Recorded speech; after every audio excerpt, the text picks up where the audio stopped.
አንዱ ጫማዬን ያዙት ኤግዚቢት በአንድ እግር ጫማ ፖሊስ ጣቢያ ሄድኩ። በተለይ ክረምት አካባቢ ጭቃ ስለሚሆን ከብቶችን ወደ ቆላ ይዛችሁ ትሄዳላችሁ። አንድ ገና ታዳጊ ልጅ ነው ያን የሚያደርግና አንተ ዛልፈህበታል። እሑድ ካልተመለስክ ሰኞ የምትሄድ ከሆነ ሰኞ ጧት ክላስ ስለሚያመልጥህ ሌሊት ወይ 8 ሰዓት 9 ሰዓት ተነስተህ በጨለማ ያን 4 ሰዓት ተጉዘህ ጠዋት እዛ መድረስ አለብህ። ዓለም በዳኞች ቂም አረገዘች፣ በጋዜጠኞች ሰላምን ሰበከቻል። ቋንቋዎች ሁሉ በሕግ ፊት እኩል ናቸው፣ ከሕግ በላይ ግን አይደሉም። 7ኛ ክፍል እንደገባህ ወላጅ እናትህ በህይወት ታጣቸዋለህ። የሆኑ ፈጥኖ ደራሽ የሚባሉ ኃይሎች ከበቡ። እሺ በቃ ከዛ በኋላ እንግዲህ ያው በዱላ ያገኙትን ሁላችሁ በቃ ያገኙትን እየመቱ በዚህም ባጥር ላይ ይዘሉ ምን ብሉ በቃ በተለይ የተያዘም ብዙዎቹ ተያዙ። በተለይ ፊት ለፊት የነበሩት የተወሰኑ አስተማሪዎቻችን።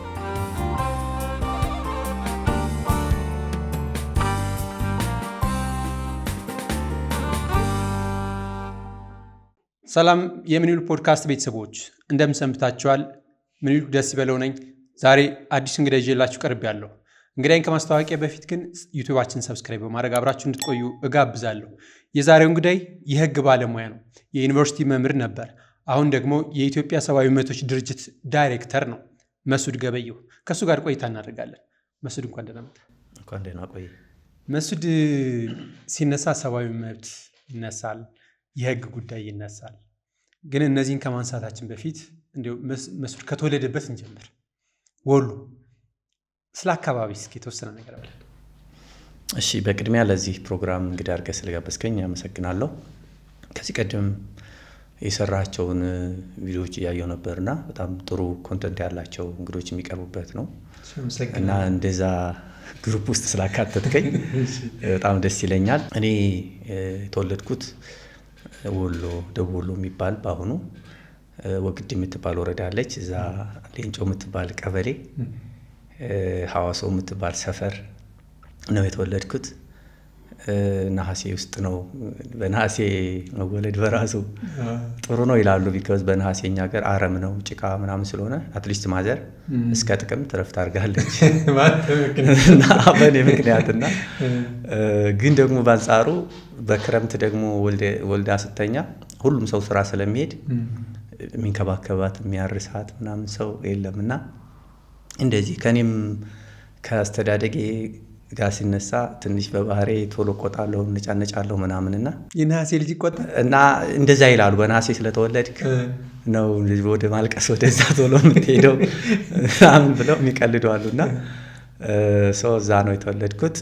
የመጀመሪያ ደረጃ ትምህርቴንም እዛው ሌንጮ የምትባል ኤሌመንታሪ ስኩል እስከ 6ኛ ክፍል እንግዲህ ሌንጮ ትምህርት ቤት ከኛ ሰፈር ወደ 1 ሰዓት ነው በእግራችን በየቀኑ ጧጧት እና ያው ምን ሄደው በቀን 2 ሰዓት ተጓዘ እንደማለት ነው። ፕላስ እስከ 4ኛ ክፍል ምናምን እስከምንደርስ በአግባቡ በደንብ ልብስ ሁሉ አይኖረንም፣ ጫማ የለህም፣ በባዶ እግር ብዙ ጊዜ የምትሄደው እንደዛ ነው። ይሄን ደግሞ ይገዛልኝ ሟላልኝ ብለህ ከጠየክ ደግሞ ወደ ግብርና ስራ ስለምትላክ ስለዚህ ድምፅን አጥፍተህ ትምህርት ይሻላል ትላለህ። ግን እስቲ ላቋጥህና ትምህርት ቤት የገባህበት መንገድ ግን በጣም ኦድ የሆነ ነገር አለው ሰምቻለሁ። ያ እንግዲህ ምንድነው የኛ ሀገር እንዳልኩህ ያው የአርሶ አደር ኮሚኒቲ ነው፣ ማህበረሰብ ነው።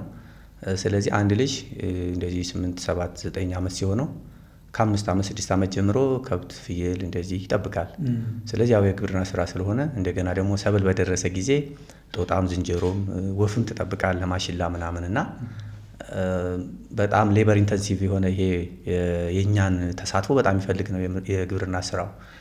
ሌላው ቀርቶ ትንሽ ልጅም ከሆነ ቤተሰቦች ወደ ስራ ሲሄዱ ቤት ጭጫዎች ካሉ ህፃናት እነሱን ትጠብቃለህ፣ ቤት ትጠብቃለህ፣ ንብ ትጠብቃለህ። አሁን አባቴ በጣም ጎበዝ አናቢ ነው። ብዙ ቀፎ አለው ባህላዊ ቀፎና ለምሳሌ መስከረምና ጥቅምት ላይ ንብ ይወልዳል ይባላል።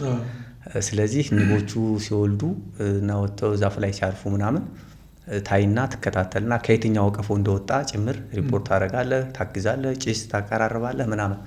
ስለዚህ በተለይ የሰብል ወቅቱ ለሁላችንንም የጉልበት ስራ የሚጠይቅ ስለሆነ እና መስከረም ላይ ነው አይደለ ትምህርት የሚከፈተው። መስከረም ላይ ሲከፈት ያኔ በጣም እንፈልጋለን። ከጥር በኋላ ብዙ ችግር የለውም። ስለዚህ እስከዛች ጊዜ ላለመላክ በጣም ስለሚያስቸግር እንግዲህ የኔ ጓደኞች የሆኑት ገቡ። ያው ፋዘር አላከኝም።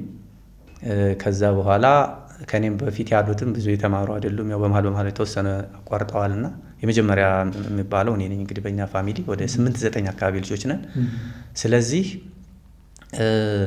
ከዛ በኋላ ጓደኞቼ በእኔ እድሜ ያሉት በሙሉ ገብተው ትምህርት ቤት ጀመሩ። እኔ ብቻ ሳልገባ ቀረሁኝ። እንዳልኩህ ማሽላ ትጠብቃለህ፣ ወፍ ትጠብቃለህ፣ ጦጣ ትጠብቃለህ። ከዛ በኋላ ጥር ላይ ወሰደኝ ፋዘር። ስራው ሁሉ ሲያልቅ ጥር ይሄ አዝመራው ሁሉ ሲያልቅ ብዙ የኛ እንትን ከብትም እንደ ልብ ይሰማራል። ስለዚህ ያኔ ሳስቸግር ጓደኞቼ ጋርም እንደዚሁ ሲመለሱ ሀሁ ምናምን ሲለማመዱ እነሱ ጋር እንትን ስል ወሰደኝና አይ አሁን የለም በዚህ ሰዓት ምዝገባ የለም፣ ባይሆን ኔክስት ይር መስከረም ላይ ይዘውና ተባልኩና ግን አንድ ቀን ስማሩ አልኩ ማለት ነው። አንድ ቀን ተማርኩኝ። ከዛ እንዳልኩህ በአመቱም ያው እሱ አልፈለገም። ግን አንድ የሰፈራችን ሚሊሻ ሰው እየዞሩ ያኔ እድሜያቸው ለትምህርት የደረሱ ልጆች ትምህርት ቤት እንዲገቡ ያደርጉ ነበር። ስለዚህ በዛ ምክንያት መጥቶ ልጅን ዛሬ ማትልከው ከሆነ ወይም የማይመዘግብ ከሆነ በዚህ ዓመት እድሜም ያውቁኛልም እድሜም ትንሽ አለፍ ብሏል ምናምንና በ7 ዓመት ጀምሮ ነው እንግዲህ አንደኛ ክፍል የሚገባው። እኛ ጋር ኬጂ የለ ምን የለ። ስለዚህ ያንን ነገሩት እዛው ወፍ እየጠበቁ ጧት ተጠራው ማለት ነው። ተጠራሁኝ። ከዛ መጣሁኝ። ከዛ ቁርስህን ብላ እና አሉ እንደዚህ ፊቴ ነጭ ሆነውን ቀባብተው ምን ብለው ካጎቴ ጋር ወደ ትምህርት ቤት ተላኩኝ። ተመዘገብኩ። ከዛ አንድ ሳምንት ሀሁ ቆጠርን። እንደቆጠርን ከዛ የተወሰኑ የሚችሉትን ልጆች ፈተኗቸው። ይሄ ሀሁ እንደዚህ አንዳንድ ነገሮች ቃላት መመስረት ምናምን የሚችሉትን ፈተኗቸውና ወደ 2ኛ ክፍል ማሳለፍ ፈለጉ። ጥንባንሳ ፈተና ይባላል። አይ ዶንት ኖ ኤግዛክት እንትኑን አላውቅም። እንደዛ ነው ያን የማውቀው። አሁን ምን እንደሚባል አሁን የለም። አክቹዋሊ ያ ጃምፕ ታደርጋለህ የሚመጣ በመንፈቅ እንደዛ ማለት ነው። የአንድ ሴሚስተሩ ማለት ነው። የስ የኛ ግን ከመጀመሪያ ነበረ። ከዛ እንዳልኩ ምንም ስለማላቅ ምንም ስለፈተና ስለምን የኔ ጋር ትንሽ ሻልሻል የሚሉት የነበሩት ልጆች ሰኞ ስመጣ ክላስ የሉ። ከዛ እኔ ያኔ ጀምሮ ጥያቄ ጠይቃለሁ እና የት ሄደው ነው አልኩት አስተማሪያችንን። ከሻማራ ይባላሉ፣ አሁንም አሉ፣ ትልቅ አባ ናቸው። እና ስጠይቃቸው አይ እነሱ ተፈትነው 2ኛ ክፍል ገብተዋል አሉ። እንደ እኔስ አልኩኝ አንተ አልተፈተንክም እኮ። እኔ አሁን አላወቅኩም፣ ግን መፈተን እኔም እኮ ከነሱ እኩል ማስቆጠር እችላለሁ። ጎበዝ የሆነው እየወጣ እናስቆጥራለን። ከዛ ስላቸው እንደዚህ ወደ እያለፉ ነው ብቻ ከሆነ ከክላስ ወጥቶ ይሁን ብቻ ሞመንቱ ትዝ ይለኛል። እና ዝም ብለው እንደዚህ በእጃቸው የያዙት ደብተሩ ቾኩ ምናምን አለና እንደዚህ ያርገው ከዛ የሆነ ነገር ጻፉና አንብብ አሉኝ። ከዛ ከበደ ብለው ጽፈው ይሄ ምን ይላል አሉኝ። ከባዳ ብዬ አነበብኩት። ትንሽ እንዳልኩ ጓደኞቼ ጋር አብሬ ሲውል ምናምን ፊደል ሞካክራለሁ። ከዛ እዛኛው 2ኛ ክፍል አስተማሪ ሂድና ይመዝግብህ አሉኝ። እንደዚሁ በቃ ከዛ ሄድኩኝ። እሳቸው መዘገቡኝ። 2ኛ ክፍል ገባሁ። ከዛ ቀጠለ። ከዛ ማለት ነው 2ኛ ክፍል ስገባ የ2ኛ ክፍል ልጆች ብላክቦርድ ላይ ነው። ያው የገጠር ትምህርት ቤት ናት። አሁን በጣም ብታይ አርጅቷል። እና አሁን ራሱ አንድ ከዛ ከተማርነው ልጆች አስተባብሬ ካምፔን ለማድረግ ኦልሬዲ ጀምረናል ስራ። እሱን ሪኮንስትራክት ለማድረግ አሁን ሰላሙ ይምጣና ከዛ ሙሉ ብላክቦርዱን ጽፎ ምናምን ይገለብጣሉ ልጆች እና ወደ ግራ ይጻፍ ወደ ቀኝ ይጻፍ አላውቅም። ከዚህ ክላስ ውስጥ ፎርማሊ አልተማርኩም በደንብ እና ከጓደኛዬ ደብተር ነው እንደዚህ እየኮረጅኩኝ የምገለብጥ የነበረው። ብቻ እንደዛ ያልኩኝ 2ኛ ክፍል ከ60 ምናምን ተማሪ 34ኛ ሆኜ ጨረስኩ። ማን ያንን አመት ስለኔ በጣም ተወዝ ቢግ አቺቭመንት። ከዛ እያልኩኝ ወደ 4ኛ ክፍል ስሆን ጎበዝ ደረጃ ተማሪ እስከ 4 ምናምን እየሆንኩ ምናምን መጣሁ። 6ኛ ክፍል እንደዚሁ የደረጃ ተማሪ ሆንኩ። ከዛ የኤሌመንታሪ ትምህርት ቤት እስከ 6 ጨረስኩኝና ከሌንጮ መካነ ሰላም የሚባል ሀገር ቦረና ወደዛ 7 ጀምሮ እስከ 12 ደግሞ እዛ ቦረና ነው የተማርኩት ማለት ነው። የእረኝነት ስራ የተሰራ እንደነበር ቅድም ስትነግረኝ ነበር። ወደ እናንተ አካባቢ ደግሞ በተለይ ክረምት አካባቢ ሲሆን ጭቃ ስለሚሆን ከብቶችን ወደ ቆላ ይዛችሁ ትሄዳላችሁ። አንድ ገና ታዳጊ ልጅ ነው ያን የሚያደርገውና አንተ ዛልፈህበታል? አሁን እሱን ትምህርት ቤት ከገባሁኝ ይሁን ከዛም በኋላ ይሁን ዩዥዋሊ የሚደረገው ምንድን ነው እንዳልከው እርሻ እንዳለቀ እንግዲህ ሰኔ ላይ ማሽላ ምናምን ይዘራል ማለት ነው። ግንቦት አካባቢ ማሽላ ይዘራል። በደረቁ ነው እንደሚታረሰው። ከዛ ሰኔ ላይ ደግሞ ገብሱ፣ ስንዴው፣ ባቄላው ምናምን ይደረግና ሐምሌ መጨረሻ አካባቢ ላይ ደግሞ ጤፍ በደንብ ዝናቡ ሲጥል ማለት ነው። ይሄ እርሻ ሰዓት እንዳለቀ ልክ ነሐሴ ሊገባ አካባቢ አረም ይጀመራል። በዚህ ሰዓት በሙሉ ፍየሎች፣ ከብቶች፣ ሁሉም እንስሳቶችን ይዘን ደረባ ይባላል እንገባለን ማለት ነው። እሱን በረሃ ነው አካባቢ ቆላማ ነው። የሹም ይባላል። አንዱ ወደ አባይ ወንዝ ገባር ከሆኑት ነው። በመካነ ሰላም እና በቦረና ወረዳ እና ወግድ ወረዳ መሀል ያለ ቆላማ አካባቢ አለ። እዛ እንግዲህ ከዛ ጊዜ ጀምረን እስከ መስቀል የመስቀል ጊዜ ነው እና ይሄ ከኛ ሰፈር ወደ ላይ ያለው ዳገቱ ፓርት ክልክል ነው። ሳሩ ይጠበቃል ምናምና መስቀል ላይ ነው የሚለቀቀው። ለመስቀል ይዘን እንመጣለን። እንግዲህ መስቀል አንድም ትምህርት የሚጀመርበት ነው። ሁለተኛ ሳሩን በደንብ ያደገ ስለሆነ ሳርም ይበላል በሬው ምናምን ልዩ መንፈስ ያለው ነው። በቆሎ ምናምንም የተወሰነ እየደራረሰ ነው። ጥቅምት አካባቢ ምናምን ይደርሳልና ስንት ክረምት እንደሆነ ባላስታውስም ብዙ ላሞች ያሉን ነበረ።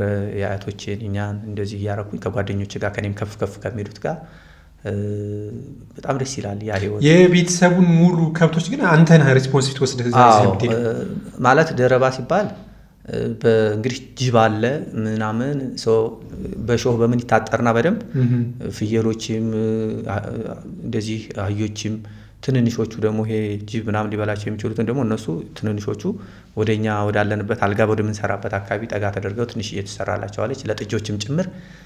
ከዛ እንጨት እያማገድክ ምን እያልክ ምናምን አሁን አንዳንዴ ዝናብ ይጥላል ምናምን ጅብ ይጮሃል። አህዮች ደግሞ በባህሪያቸው ጅብ ሲጮህ ወደ በሩ ነው ጆሮአቸውን ያቆሙና እንግዲህ ወደ በሩ ሄደው ይቆማሉ። ከብቶቹ ምናምን ዩዥዋሊ ወደ መሃል ሆነው ትንሽ የሚፈሩ ምናምን ካሉ ወደ አቋራጭ አለች አለ ወደ ዋናው በር አለ እናስገባና ደግሞ በመሃል አቋራጭ አለች ወደዛ የሚጠጉ አሉ። አህዮች ግን በአብዛኛው እዛች አካባቢ ሆኑና በአብዛኛው ቶሎ ቶሎ እየተነፈሱ ጆሮአቸውን አቆመው ምናምን እንትን ይላሉ። እንደውም እንደዚህ ብድግ እያለ ሁሉ ያስፈራራል። አትፈሩም እናንተ ግን? ያው ትልልቁ ከኛ ከፍ ከፍ ያሉ አሉ። እንደዚህ ጅብ ሲመጣ ምናምን እሳት ታነዳለህ። ከዛ ያንን እሳት በደንብ የተቀጣጠለውን ትወረውራለህ ምናምን።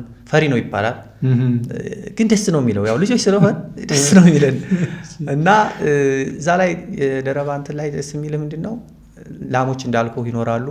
ከዛ ቅቤ በቅቤ ጨጨብሳ እያረክ ነው የምትበላው። ራስህ ትጋግራለህ። አንዳንዴ በድንጋይ ሁሉ ትጋግራለህ። አንዳንዴ በብረት ምጣድ በትንሽ ብረት ምጣድ ምናምን ትጋግራለህ።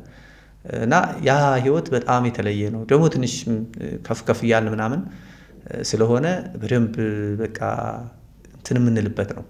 ነፃነታችንን የምናገኝበት ነው። ታቅራራለህ፣ ትዘፍናለህ። በዛን ዘመን ደግሞ የሰማሃቸው አንዳንድ ሙዚቃዎች ምናምን ካሉ እነሱን ታስመስላለህ። ቢኮዝ ነፃነት አለ። ጫካ ውስጥ ነው የምትውለው እና ከጓደኞች ከአንተ ጋር ወይም ከአንተ ከፍ ካሉ ጋር ነው የምትሆነው ምናምንና ዳት ወዝ ሪሊ በጣም አውተንቲክ የሆነ በጣም የምወደው አሁን የለም። አሁን እንደዛ አይደረግም። አይሆሽ እንደው ያ ህይወት እንዴት በቃ ክረምት ሲመጣ እንዴት ደስ ይለኛል። ትዝ ይላል። በጣም ነው ምናፍቀው። በጣም ደስ ይለኛል። 7ኛ ክፍል አንተ ከተወለድክበት ቦታ መካነ ሰላም ሄደን የተማረው የ4 ሰዓት ጉዞ ተጉዛል።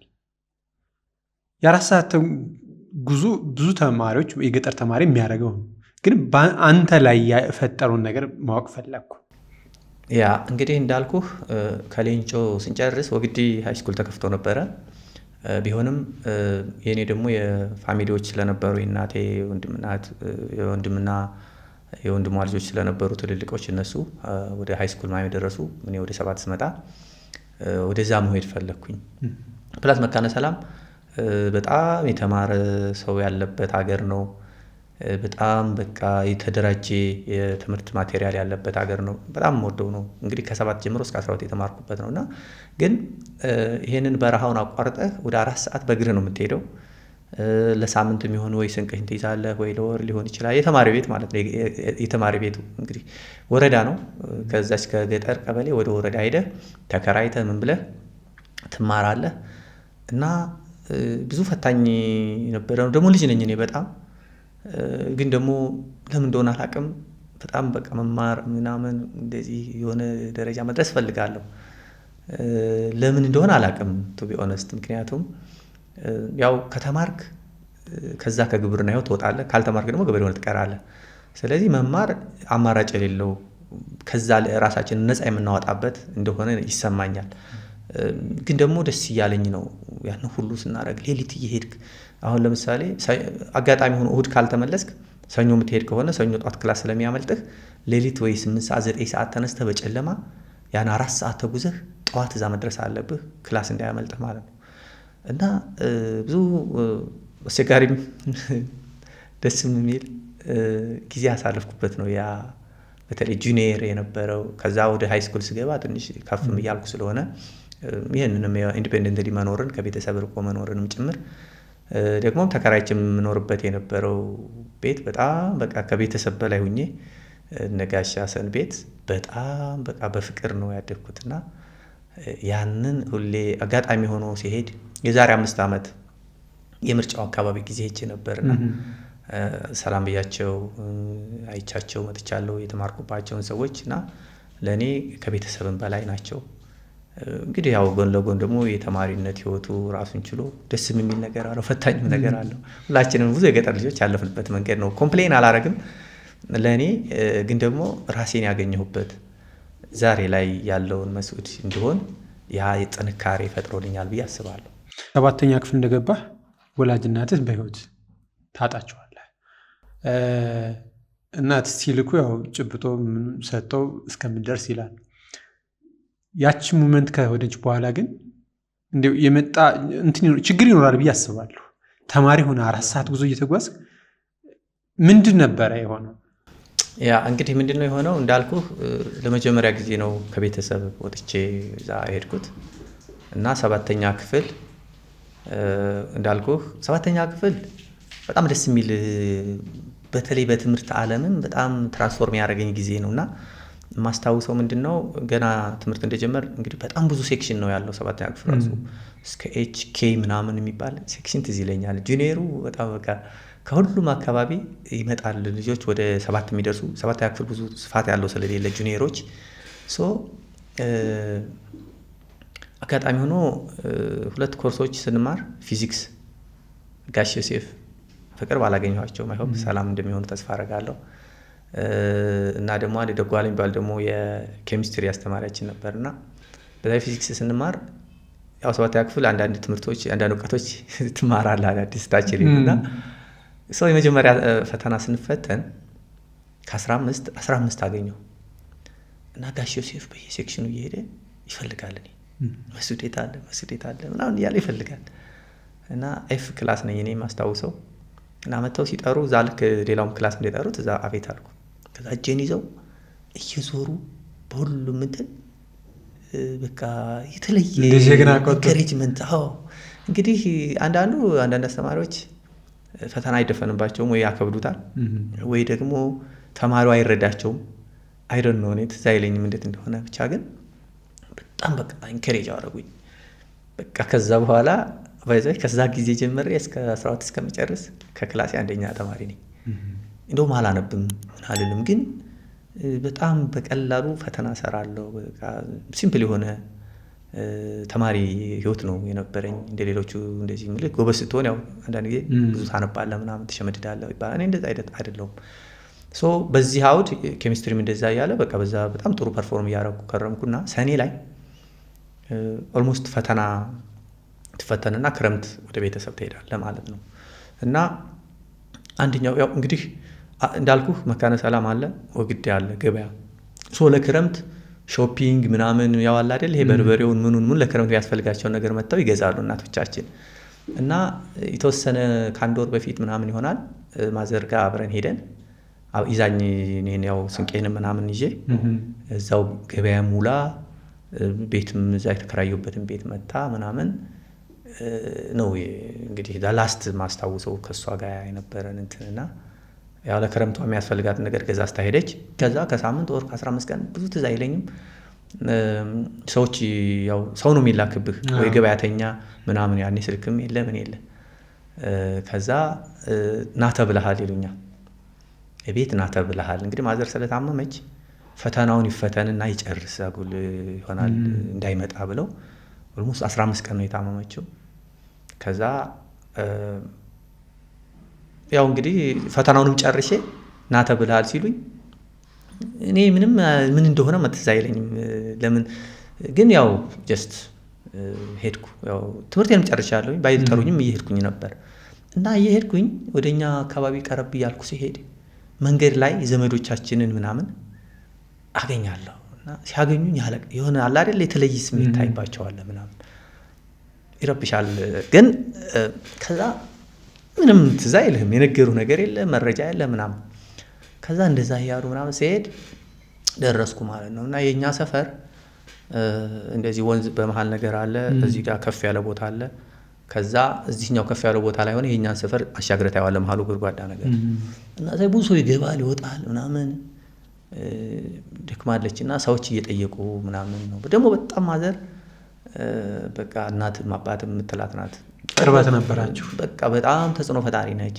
በጣም በቃ በብዙ መልኩ በማህበራዊ ጉዳይ በምን በስራ በብዙ ነገሮች በጣም የምትወደድ እናት ናትና ከዛ እንግዲህ ምንም መገመት አልቻልኩም እና ልክ በሩ ላይ ልደርስ አጎቴን አገኘሁት የእናቴ ታላቅ ወንድሟን በቃ ሰውነቱ ልክ አይደለም ምናምን ያው ማለት እነሱ በጣም ተጨንቀዋል ምናምን ከዛ ስገባ በቃ ኦልሬዲ ብዙ አንተናት የለችም ኦልሞስት ከዛ እንግዲህ ከዛ በኋላ ያለውን ያው ልጅም ነኝ ብዙ ስሜቶች እንትን ይሉብሃል ምናምን ከዛ ያው 4 ሰዓት አይደለ ተወሰነ ታመሻምን ደከመኝ ምናምን ተኛው ከዛ ባንክቱ ጧት ወደ 3 ሰዓት ምናምን ይሆናል አካባቢ አይተን ካረፈች እንግዲህ ያ እንዳልኩ ለመጀመሪያ ጊዜ ነው ከትምህርት ከቤተሰብ ወጥቼ እንትን ያልኩት የኔ ታናሽ ደግሞ በጣም አለች ከዛ ደግሞ ሶስታችንን ሌሎቹ ትልልቆቹ አግብተዋል ምናምን ያው ሀገር ቤት ያ ከባድ ጊዜ ነው ክረምቱ ያው እንደሚያልፍ አለፈ ምን ያው እንደሚሆን አለፈ ከዛ በኋላ እንግዲህ 7ኛ ክፍል ስማር እንዳልኩ ማዘር ስለምትናፍቅም ጭምር ሲሄድ ስንቄን ምንን ከያዝኩኝ በኋላ ደግሞ ጭብጦን ምኑን የሚበላ ነገር ምናምን ይዛ በጎን አርጋለኝ እዛ እንደደረስክ ለምትቀምሰው ወይ መንገድም ላይ ቀራበ ያው እናቶች በልተም ትጠግባ አይመስላቸው በቃ ያው እናትና እንደዛ ናቸው እንደዛ ሲሆን ራሱ በቃ እኔን ተሸክሜ ልሄድልሽ ነው ምናምን ያልኩኝ ወደ ስራ አዘጋጅታ ሰጣኝ በትንሽ አገልግል ምናምን ይዣል ሄድ ዛይቼ ደግሞ ይሄንን አንቺን እንትን ምናምን ላለው ግን ከዛ በኋላ ጤፍ ራሱ አበጥሮ አስተካክሎ የሚሰጥ የለም ምንኛውንም በቃ ሽሮ ያስፈልጋል አለ አይደል ተማሪ ቤት ስትሆን የሚያስፈልጉ ግብአቶች እነሱ በጣም ነው በቃ ሰፈር ያረኩት በተለይ ያንን አመት ምክንያቱም ወደ 8 አልፈ ነው 8ኛ ክፍል ላይ ምክንያቱም ፋዘርም ያኔ በጣም ሀዘኑን በጣም ጎዳው ደግሞ ያው በባህላችንም ሰው ሚስቱ ስትሞት አንድ ባል ቶሎ አያገባም ምናምን በጣም እንደውም ብዙ ጫና ተደርጎ ከ1 አመት ከ2 አመት በኋላ ነው ሁለተኛ ሌላ ሚስት ያው ግዴታ ያው ቤተሰቡን ተቀየር የሚያርግ ስለሚያስፈልግ ስለነበረ ያገባው የዛን ጊዜ እንግዲህ አንዱ ያው ገጠመኞች ምን አሉ ይመሰለ እንዳልኩህ ጤፍ አስተካክሎ አትበጥሮ የሚሰጠኝ የለም ወይ ስንዴ ምናምን እንደዛ የሚያደርግ ከዛ ምናምን አደርጋለሁ ጤፉን ጭኜ ሄድና ገበያ እሸጣለሁ ጤፍ ባይዘው ያኔ 30 ኪሎ ነው የሚባለው አንድ እንትን 30 ኪሎ አይ ዶንት ኖ ብቻ ቁና ምን እንለዋለን ቁና አለ አንድ ቁና 10 ኪሎ መሰለኝ እና እሱን በ30 ብር ነው የሚሸጠው ባይዘው ያ 10 ኪሎ በ30 ብር ነው የሚሸጠው እንግዲህ ያ ማለት 1 ኩንታል 300 ብር ነበር ማለት ነው። ብዙ ሩቅ አይደለም ባይዘው እና እኔ አሁን ልጅነት ትዝታዎችን ሳይ እና 30 ብር ሸጬ ስንዴ በ25 ብር በ24 ብር ገዛለሁ። እሺ ገባህ? 6 ብር ምናምን አተርፋለሁ ማለት ነው። እሱ ደግሞ ለሳምንት ይሆናል።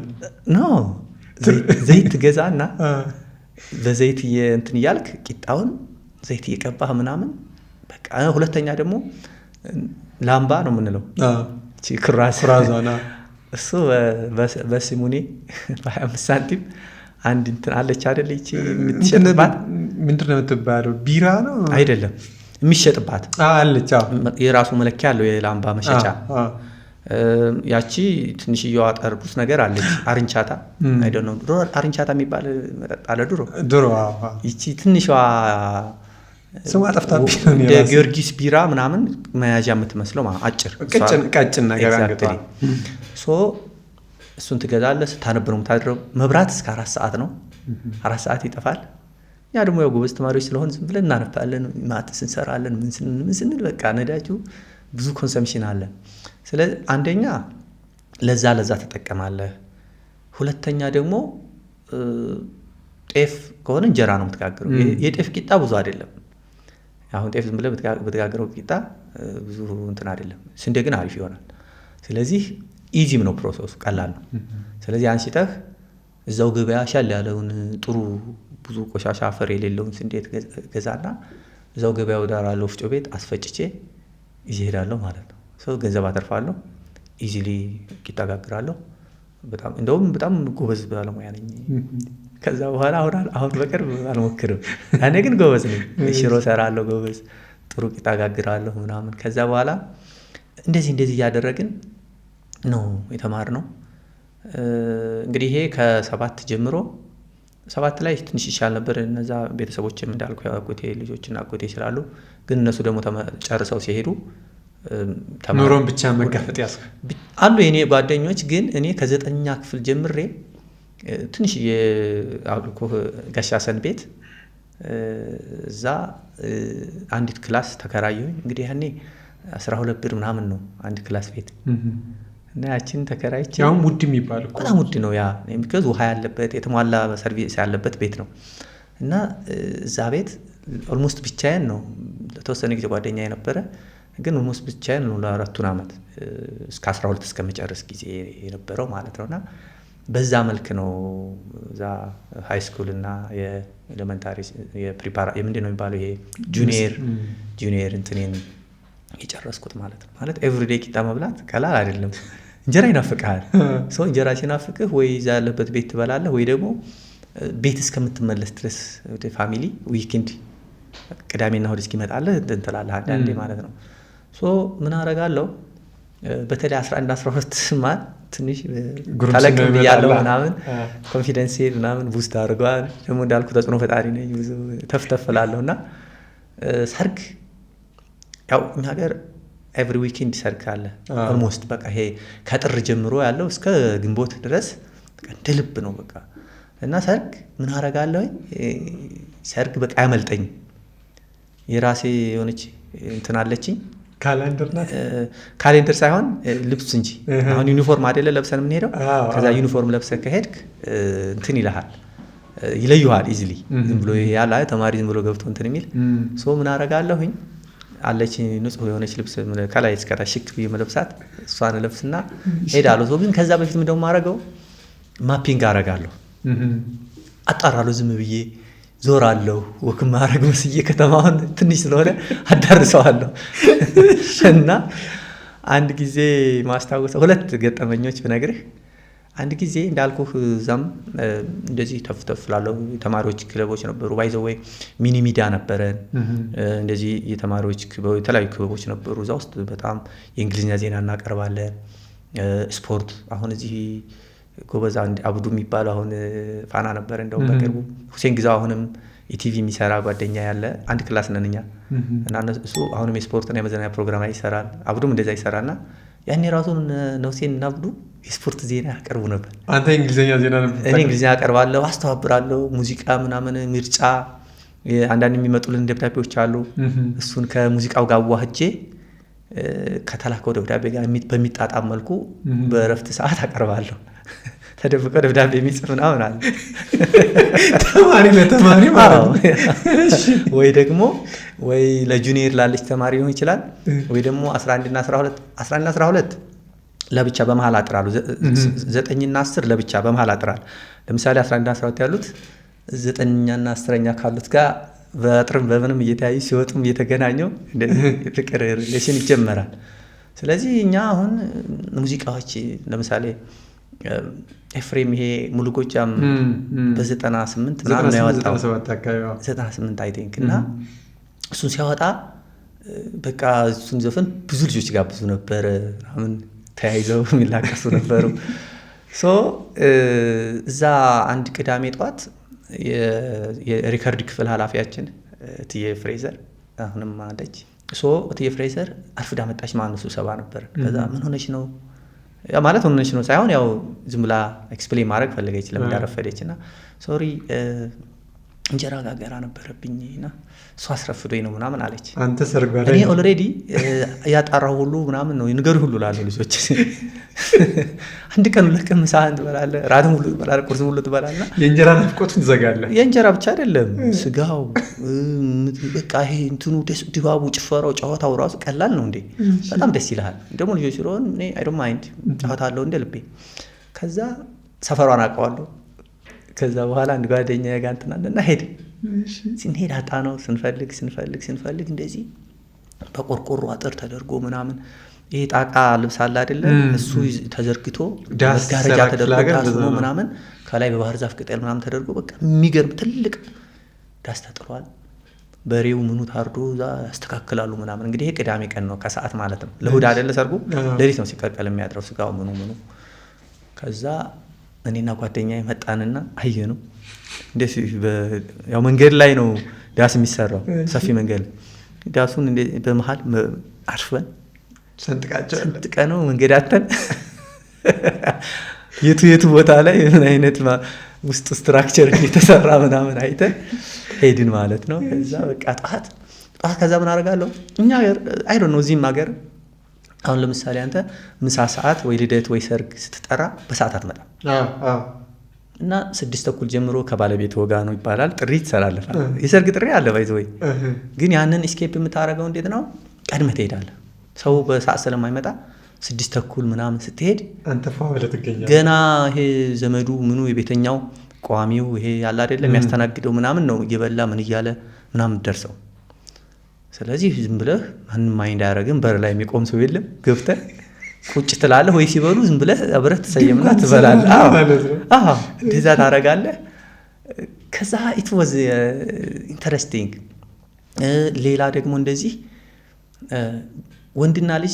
ወንድና ሴት ልጅ በአንድ ቀን የሚድር ነበር አንድ ሰውዬ። ስንተኛ ክፍል ነው እሱ? እንደዛ ይመስል 11 ምናምን ይሆን ይችላል። ከዛ ከዚህ ከጤና ጣቢያው አለ መጋዘን ቤት ያለበት ወደ ገበያ ወደ መካሰለም ወደ ቅዳሜ ገበያ ስትሄድ እዛው ልክ መጋዘኑ ወዳለበት ጤና ጣቢያውን አለፍ እንዳልኩኝ ሌላ ሰርግ አገኘው። እኔም ሄደው እዛ ወንድና ሴት የሚዳሩበት ቤት ነው። ከዛ እሱን አገኘሁኝ። ከዛ እኔ ምን ያው ሁሉም ዘመዶች ናቸው እዛ አስኬደ ብዬ ዝም ብዬ ገባሁ ማለት ነው። እዚህኛው ጋር መንገድ ላይ ያገኘሁት ፕላን ያላረኩ ገባሁኝ። ስገባ የሙስሊም ሰርግ ነው። ከዛ ተመቸኝ። እሱ ደግሞ ገባሁኝ። በቃ በደንብ በላሁ ጠጣሁ ምን አልኩ ምናምን። ከዛ ያው ልክ ወጣሁኝና ወደ ቤቴ ልመለስ ስል አይ ዝም ከምመለስ ያው ትንሽ ሪላክስ ላድርግ፣ አይ ሆድም ስለሞላ አይተም ስለማላነብ ዝም ብዬ እስኪ አይቼው ልምጣ አልኩና ሲሄድ ያልኩ ቤት የሴቷን እንግዲህ ወንዱ ይሄዳል፣ ሴቷን ደግሞ የሚወስዱት ይመጣሉ። እና አዝማሪ እኛ ሀገር ሰርግ ሲደረግ ይሄ በአዝማሪ ማሟሟቅ አለ አይደለ? እንደዛ ያደረገ ኃይሎ ጋው እያለ በደንብ እየተጨፈረ ምናምን እና በር ላይ ሲደረስ በደንብ እየተጨፈረ ይገባል። እና ልክ ሲደርስ እንደዛ እያረጉ ደረስኩ ማለት ነው። ከዛ እኔ መሀል ገብቼ ማሟሟቅ በቃ ዋና ሰው ሆንኩ። ያው ሰው ይፈራል ሻይ ያደርጋል ምናምን አይደል። እኔ ግን እንደዛ አይደለብኝም። በደንብ ነው የምጫወተው። ጨዋታ ካገኘው አሁንም ቢሆን በጣም አደምቃለሁ። ከዛ መሀል ገብቼ በደንብ አድርጌ የተጫወትኩ ምናምን ከዛ በደንብ ስንጫወት መሰለኝ ትንሽ ወደም እንትን አለች። ከዛ ገባሁ ማለት ነው። ዝም ብዬ ያው ተከትላ መሀል ይሆን ዋና ሰው አድርገው ጭራሽ አሟሟቂ አድርገው እያጀቡኝ ጭምር ገባን። ከዛ ተቀመጥን ዳሱ ውስጥ ምናምን ከዛ ምግብ ሰዓት ደረሰ። ከዛ ሙስሊም የሆናችሁ እዚህ ጋር ሆኑ። ያው እንግዲህ የኛ ሀገር ወሎ ያው ብዙ ይባላል። አንዱ በጣም ፕራውድ መሆንበት አኮሞዴቲቭ ነው ማለት የራስህ ነገር የራስህ ነው፣ ኮምፕሮማይዝ አታረግም። ግን ደግሞ we have a lot of የጋራ ነገር አለን። አሁን የክርስቲያን ሰርግ ሲሆን ሙስሊሙ በምግብና በመጠጥ ብቻ ነው የሚለየው ከሌላው። ከዛ ውጭ አብረህ ትጫወታለህ፣ ምን ትላለህ፣ ኢቭን ባህላችንን ጭፈራውን ላይ ምኑ ኤቭሪቲንግ ላይ ይሳተፋል። እና በጣም እወዳዋለሁ ያንን ነገር፣ በጣም ደስ የሚለኛል። ውስጤም በቃ በጣም ፕራውድ የማደርግበት ባህሌ ነው። እና እዛ ሰው ምግብ ሲደርስ ሙስሊም ሆናችሁ እዛ፣ ክርስቲያን ሆናችሁ እዚህ ተባለ። ከዛ ሄድኩኝ። በቃ ሲሄድ ይሄ እንትን ታውቃለህ እንዴ ምንድን ነው ፍሪዳ ታውቃለህ? ፍሪዳ እንግዲህ ስጋው በደንብ በስሎ በደንብ ከቢላዋ ጋር ምናምን ሆኖ ከነፍርባው ከነምኑ በደንብ ብሎ ይመጣና ይቀርብልሃል። እንደዚህ አይነት ነገር ነው። ያው እንግዲህ የስታተስም ማሳያ ነው። ሰርግ ስትደግስ ብዙ በሬም ሆነ ፍየል ስታርድ የአቅምህን ማሳያ ነው እንጂ ሰውም ያው ተመራርጦም ነው አቅም ካለው ጋር ነው የሚገባው ምናምን ያ ነው በቃ። ከዛ እኔ እዛ በልቼ ስለመጣሁ ቀይን ሳይው በቃ ተናደድኩ ማለት ነው። አዎ ትንሽ በላሁ ግን ተናደድኩ ምናምን።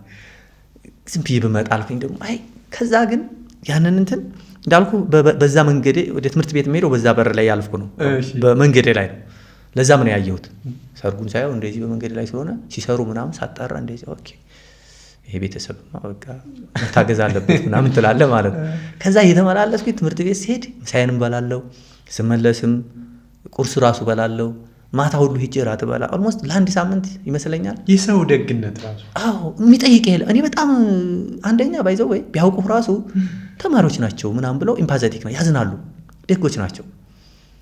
ሁለተኛ ደግሞ ባህላችንም ያው ማለት ሰው ኩራተኛ ነው ማለት አሁን አንዱ ሄዶ ሌላ ቤት አይበላም። ቢርበው ራሱ አሁን በልቼ ጠግቤ ወደ ሙሉ ነው ይላል እንጂ አያረግም።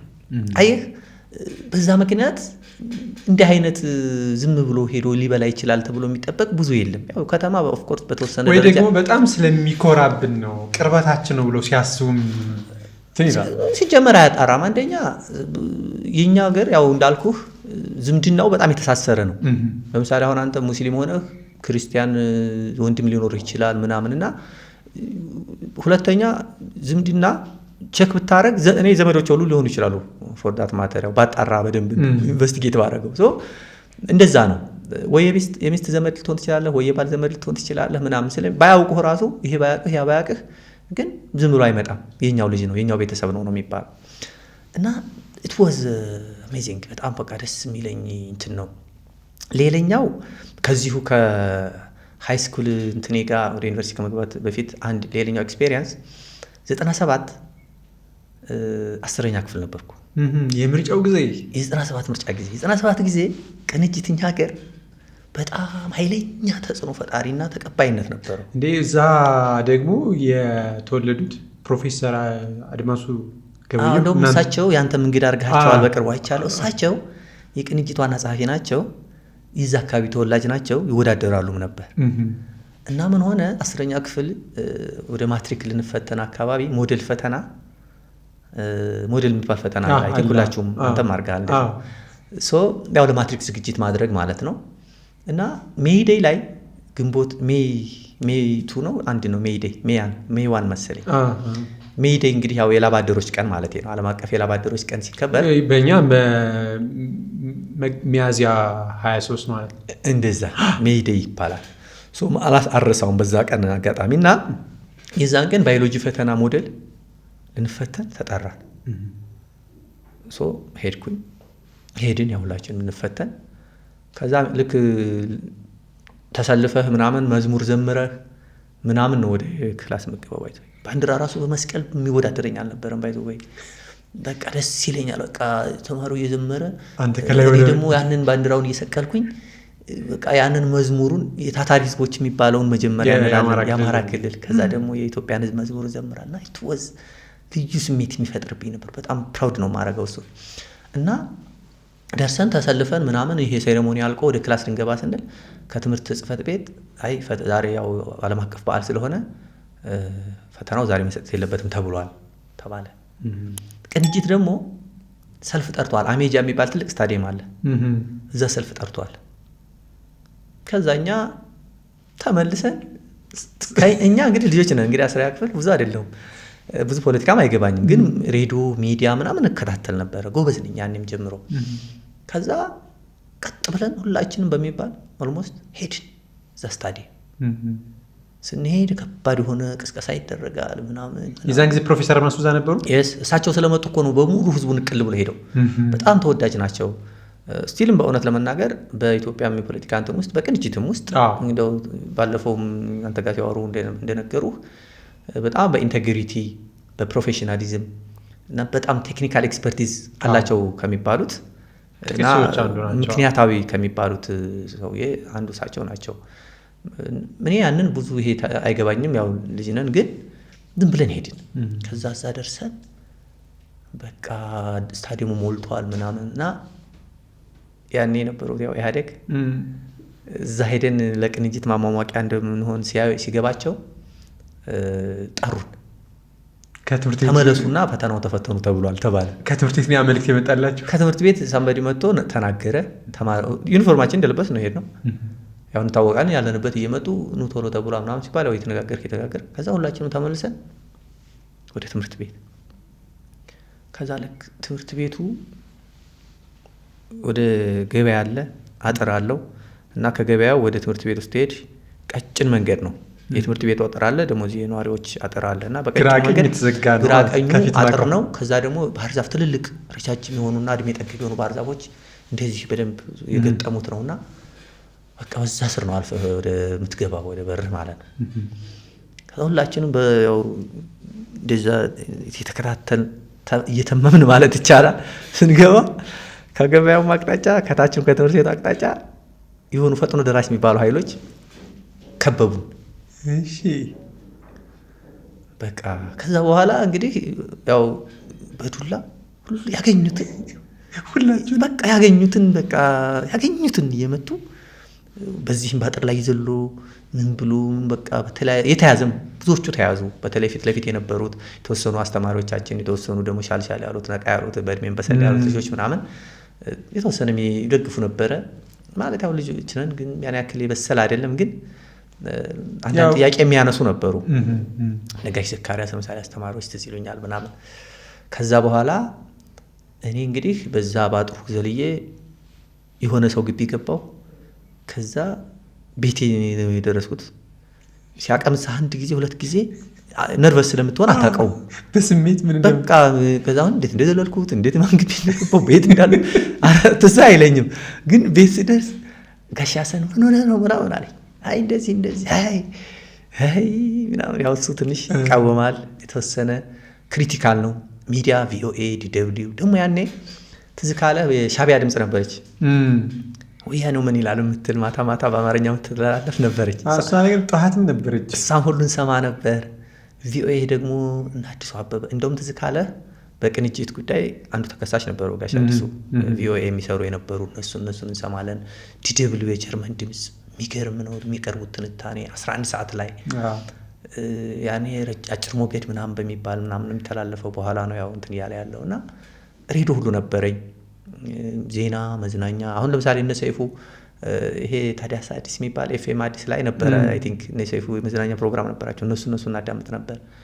በአማራ ሬዲዮ ደግሞ የሚገራርቡ ድራማዎች የሚተላለፉ ነበሩ፣ በጣም ደስ የሚሉ የፍቅር ምናምን የሆኑና ይሄ ከ97 ጋር ተገናኝቶ ማስታውሰው ያ ግን ያሁን ላለህበት የተሰራበት ይመስለኛል። ሬዲዮ ማዳመጥ ፕሮግራሞችን እያንዳንዱ ተከታትሎ እንትን ማለት ኢቭን አሁን ወደ ለምሳሌ 10ኛ ክፍል ላይ ፎር ነው ያመጣሁት እና ፎር ስታመጣ ሶሻልም ናቹራልም ትገባለህ።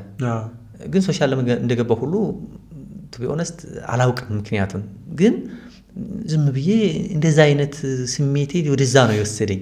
ማንንም አላማከርኩም። ዝም ብዬ ሶሻል ገባው። ናቹራል ሶሻል ትገባለህ። እንደ ሶሻል ምን አለ ናቹራል ምን አለ ዩኒቨርሲቲ ገባ ምን ማራለው ምናምን እንደዛ የለንም። በቃ ዝም ብለህ ተምረህ የመንግስት ሰራተኛ ትሆናለህ። እድሜያችን ሁሉ ተወሰነን ቀንሳለን ጡረታ እንዳንወጣ እያለ ትዝ ካለ ሚኒስትሪ ስንፈተን ጡረታ እንግዲህ ኢማጂን እስከ ጡረታ እስከ 50 65 ዓመት እስከምትሆን መንግስት ቤት አገልግለህ በቃ ምን ያክል ማለት ወይ ግብርና ነው ወይ መንግስት ሰራተኝነት ነው። ደግሞ እዛ አስተማሪዎችን ምናምን ነው እና የተወሰኑ ሲቪል ሰርቫንቶችን ነው የምናየው። እነሱ ናቸው ሞዴሎቻችን ምናምን። በዛ አውድ ስለነበረ ምክንያት የራሱ ትዝ አይለኝም። ሶሻል ገባው። ከዛ እንዳልኩ ብዙ ክበቦችን እንሳተፍ ነበረ ምናምን እና እዛ ላይ ሌላ አንድ ኢንተረስቲንግ እንትን 11 12 ይመስለኛል ያኔ ጋሽ ጥላዬ የትምህርት ሚኒስትር ነበሩ። እሳቸው የአማራ ክልል ትምህርት ቢሮ ነበሩ ያኔ። አሁን በቅርብም አይ ቲንክ እዚህ ትምህርት ሚኒስትር ነበሩ። እሳቸው ቱር ያደርጋሉ እንደዚህ በየዞኖቹ እየዞሩ ምናምንና እኛ ትምህርት ቤት መጥተው እንቅስቃሴያችንን ምናምን ካዩ በኋላ ጥሩ እንትን ነው የምትሰሩትና ከለላ የሚባል ትምህርት ቤት ሄዳችሁ ያው ማለት እንደ ሪዋርድ ማለት አስበው እንግዲህ ከለላ ከኛ ወደ አይደል ነው እስከ 150 ኪሎ ሜትር ወይ 100 ኪሎ ሜትር ሊሆን ይችላል። አሁን ይሄ መቅደላ አምባ የሚባል ዩኒቨርሲቲ የተሰራበት አለ። እዛ ጋር ስትደርስ ልጓማ የምትባል ሀገር እዛ ከለላ ትሄዳለህ ከመካነ ሰላም ተነስተህ ማለት ነው። እና እዛ ሄዱ አሉን። እኔ የተወሰነ እዛ ክበብ ላይ ተፍተፍ ምንለው እንደዚህ ልጆች የተወሰኑ አስተማሪዎች ሆነን ምናምን ከላላ ሄድን ምናምን እና አዲስ ትምህርት ቤት የመኪና ጉዞ የመጀመሪያ በመኪና ሄድኩት ያኔ ነው።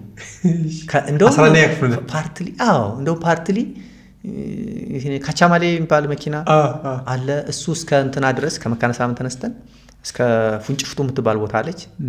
እዛች ጋር ድረስ ሄድና ከዛ ደግሞ እንደገና ሌላ ወደ ከላላ የሚሄደው ከደሴ እየመጣ የፍቅር አዲስን ወይ ሙዚቃ የከፈተ በጣም ይሄ አላደ ወደ ሀገር ቤት ይሄ የቴዲ ዘፈን ያለበት የሚሆነ እንትን ወደ አሁን አንዳንድ እንትን ታየዋለህ ወይ ደግሞ ሳበለው የፍቅር አዲስን ምናምን ያዳመጥ አስበው በካቻማሌ መኪና ስትሄድ እና ሙዚቃ እየተደመጠ በመኪና እስከዛ ድረስ ሄድን። ከዛ ደግሞ መካነ ሰላም ከእንትና ደግሞ ከዛች ከፉንጭፍቱ ካልኩ ደግሞ ከላላ ድረስ that was my first ever በመኪና የሄድኩበት እና በጣም ልዩ ስሜት ነው ያለው። ደስ ይላል። በቃ እንትን ስትል የተወሰነ ያሳቅቅሃል ምናምን ግን አረሳውም እሱ ነበረ። እዛ ደግሞ አሁን ሰይድ ሙሄ የኢቢሲ አይ ቲንክ ምክትል ስራ አስኪያጅ ናቸው።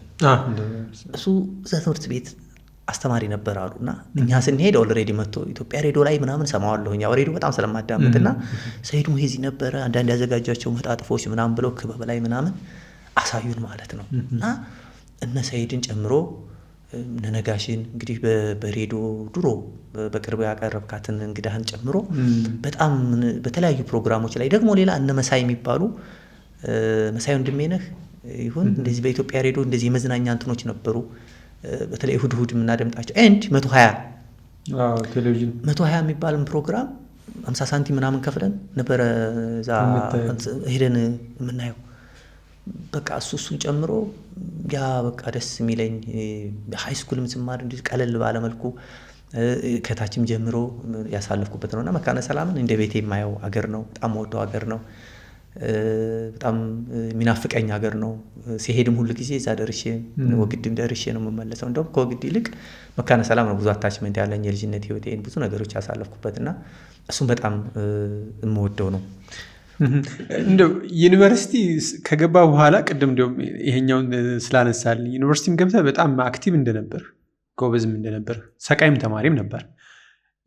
ብዙ እንቅስቃሴዎችም ነበሩ። ህግ እንደመማር ደግሞ ትምህርቱም ከባድ እንደሆነ ያን ያህልም ብዙ የህግ ተማሪዎች እንዲህ አይነት አክቲቪቲ ውስጥ አይገኙም። አንተ ግን በጣም ሰፊ ኮሚትመንት ውስጥ እንደምትወስድ እንደነበረ ሰምቻለሁና እንዴት ነበር የዩኒቨርሲቲ ቆይታ?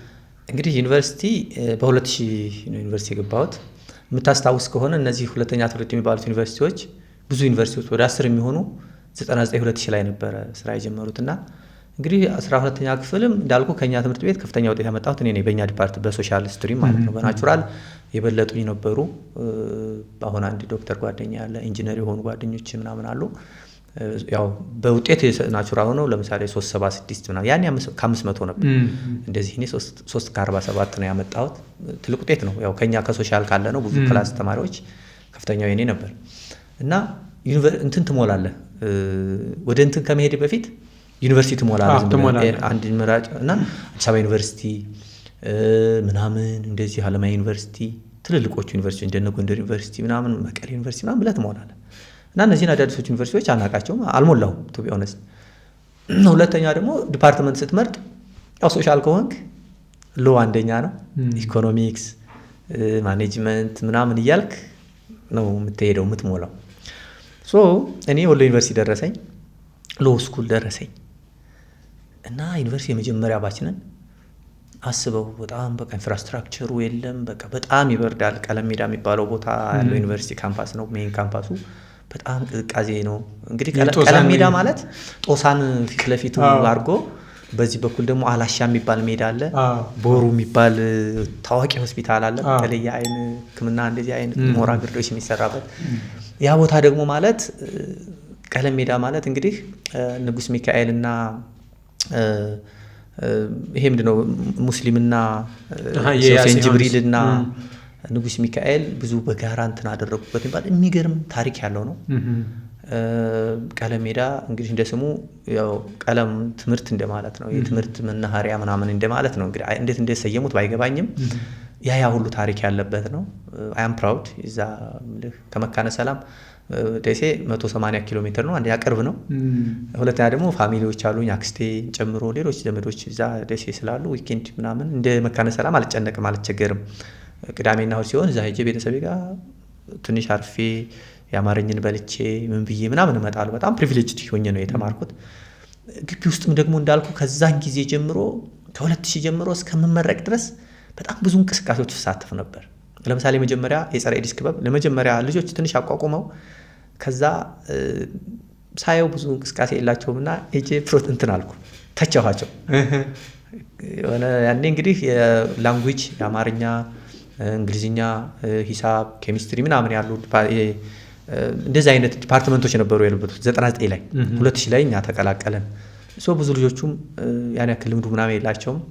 ትንሽም ቢሆን የታች ስለነበረኝ ከዛ መተው ሁሉ ዶርሜ ፈልግህ ምናምን በቃ እኛ ጋር ጸሐፊ ትሆናለህ ታግዘናልና እንትና ትበል በቃ ምናምን አሉኝ። በጣም ትልቅ አስተዋጽኦ አድርገውልኛል። ኦኬ ያልኩኝ እንግዲህ ከዛ ጊዜ ጀምሮ እስከመመረቅ የተለያየ ስልጠና ለምሳሌ አለማያ ዩኒቨርሲቲ ሄጃለሁኝ። በዚሁ ስራ የተነሳ ሀረርን ያኔ ነው ጅብ ያየሁት። ሀረር ሄጄ ምናምን ጅቦቹ ጋር አልበላሁም፣ ግን ቀረብ ብዬ ምናምን አይቻለሁኝ። በዛ ሀረርን የሚገርም ሀገር ነው።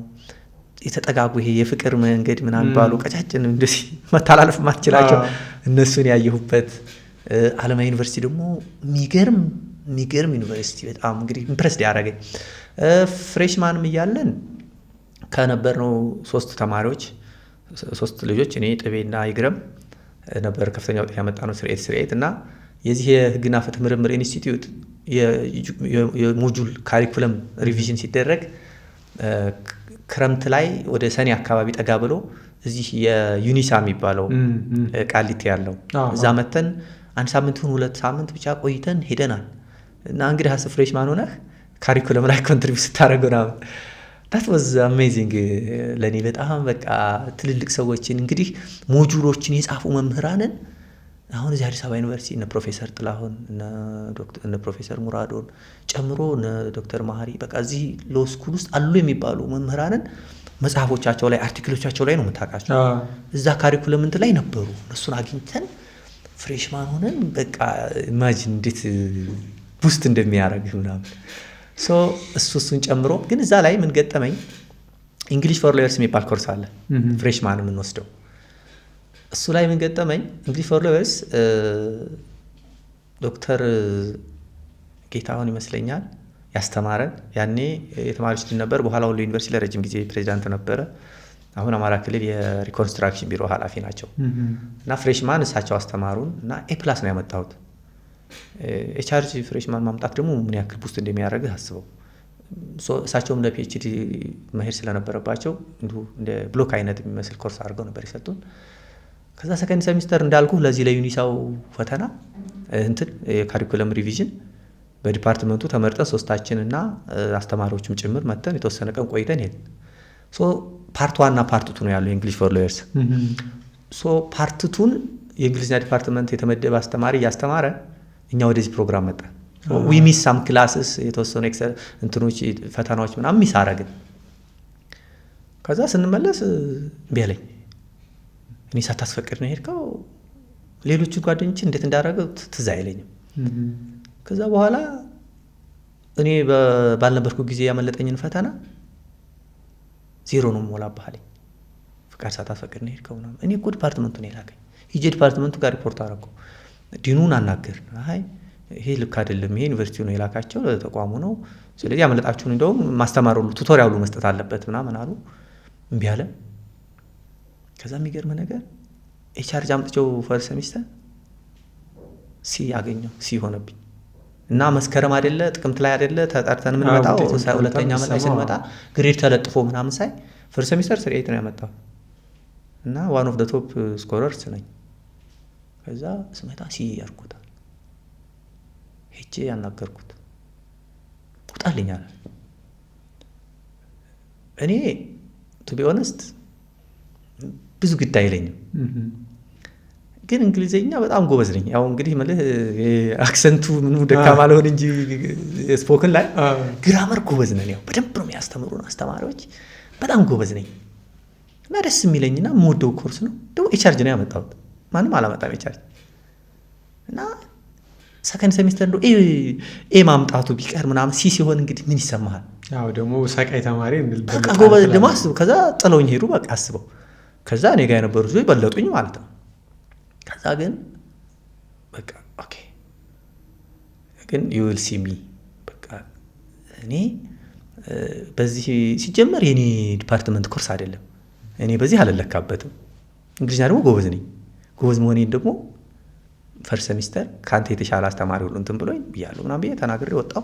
ተጣላን፣ ያው ሳይስተካከል ቀረ። እንደዚህ እያለ ይህንን በክለብ እንቅስቃሴዎች የተለያዩ እንትኖች ላይ ምናምን መሳተፌን ምናምን ቀጠልኩ። ጀንደር በተለይ ይሄ ጸረ ኤድስ ቀን ሲከበር የተለያዩ የግጥም ፕሮግራሞች እናዘጋጃለን።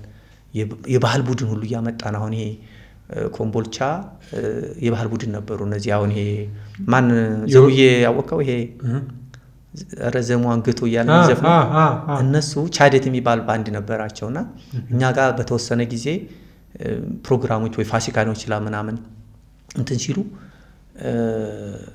እየመጡ ፐርፎርም ያደርጉልን ነበር። እነሱ ምናምን በጣም በቃ ደስ የሚል እንትን ነበረ። ከዛ ወደ 3ኛ ዓመት 4ኛ ዓመት አካባቢ ያለን የወሎ ባህል ማዕከል ሲመሰረት ትልቅ አሻራ አሳርፌያለሁ።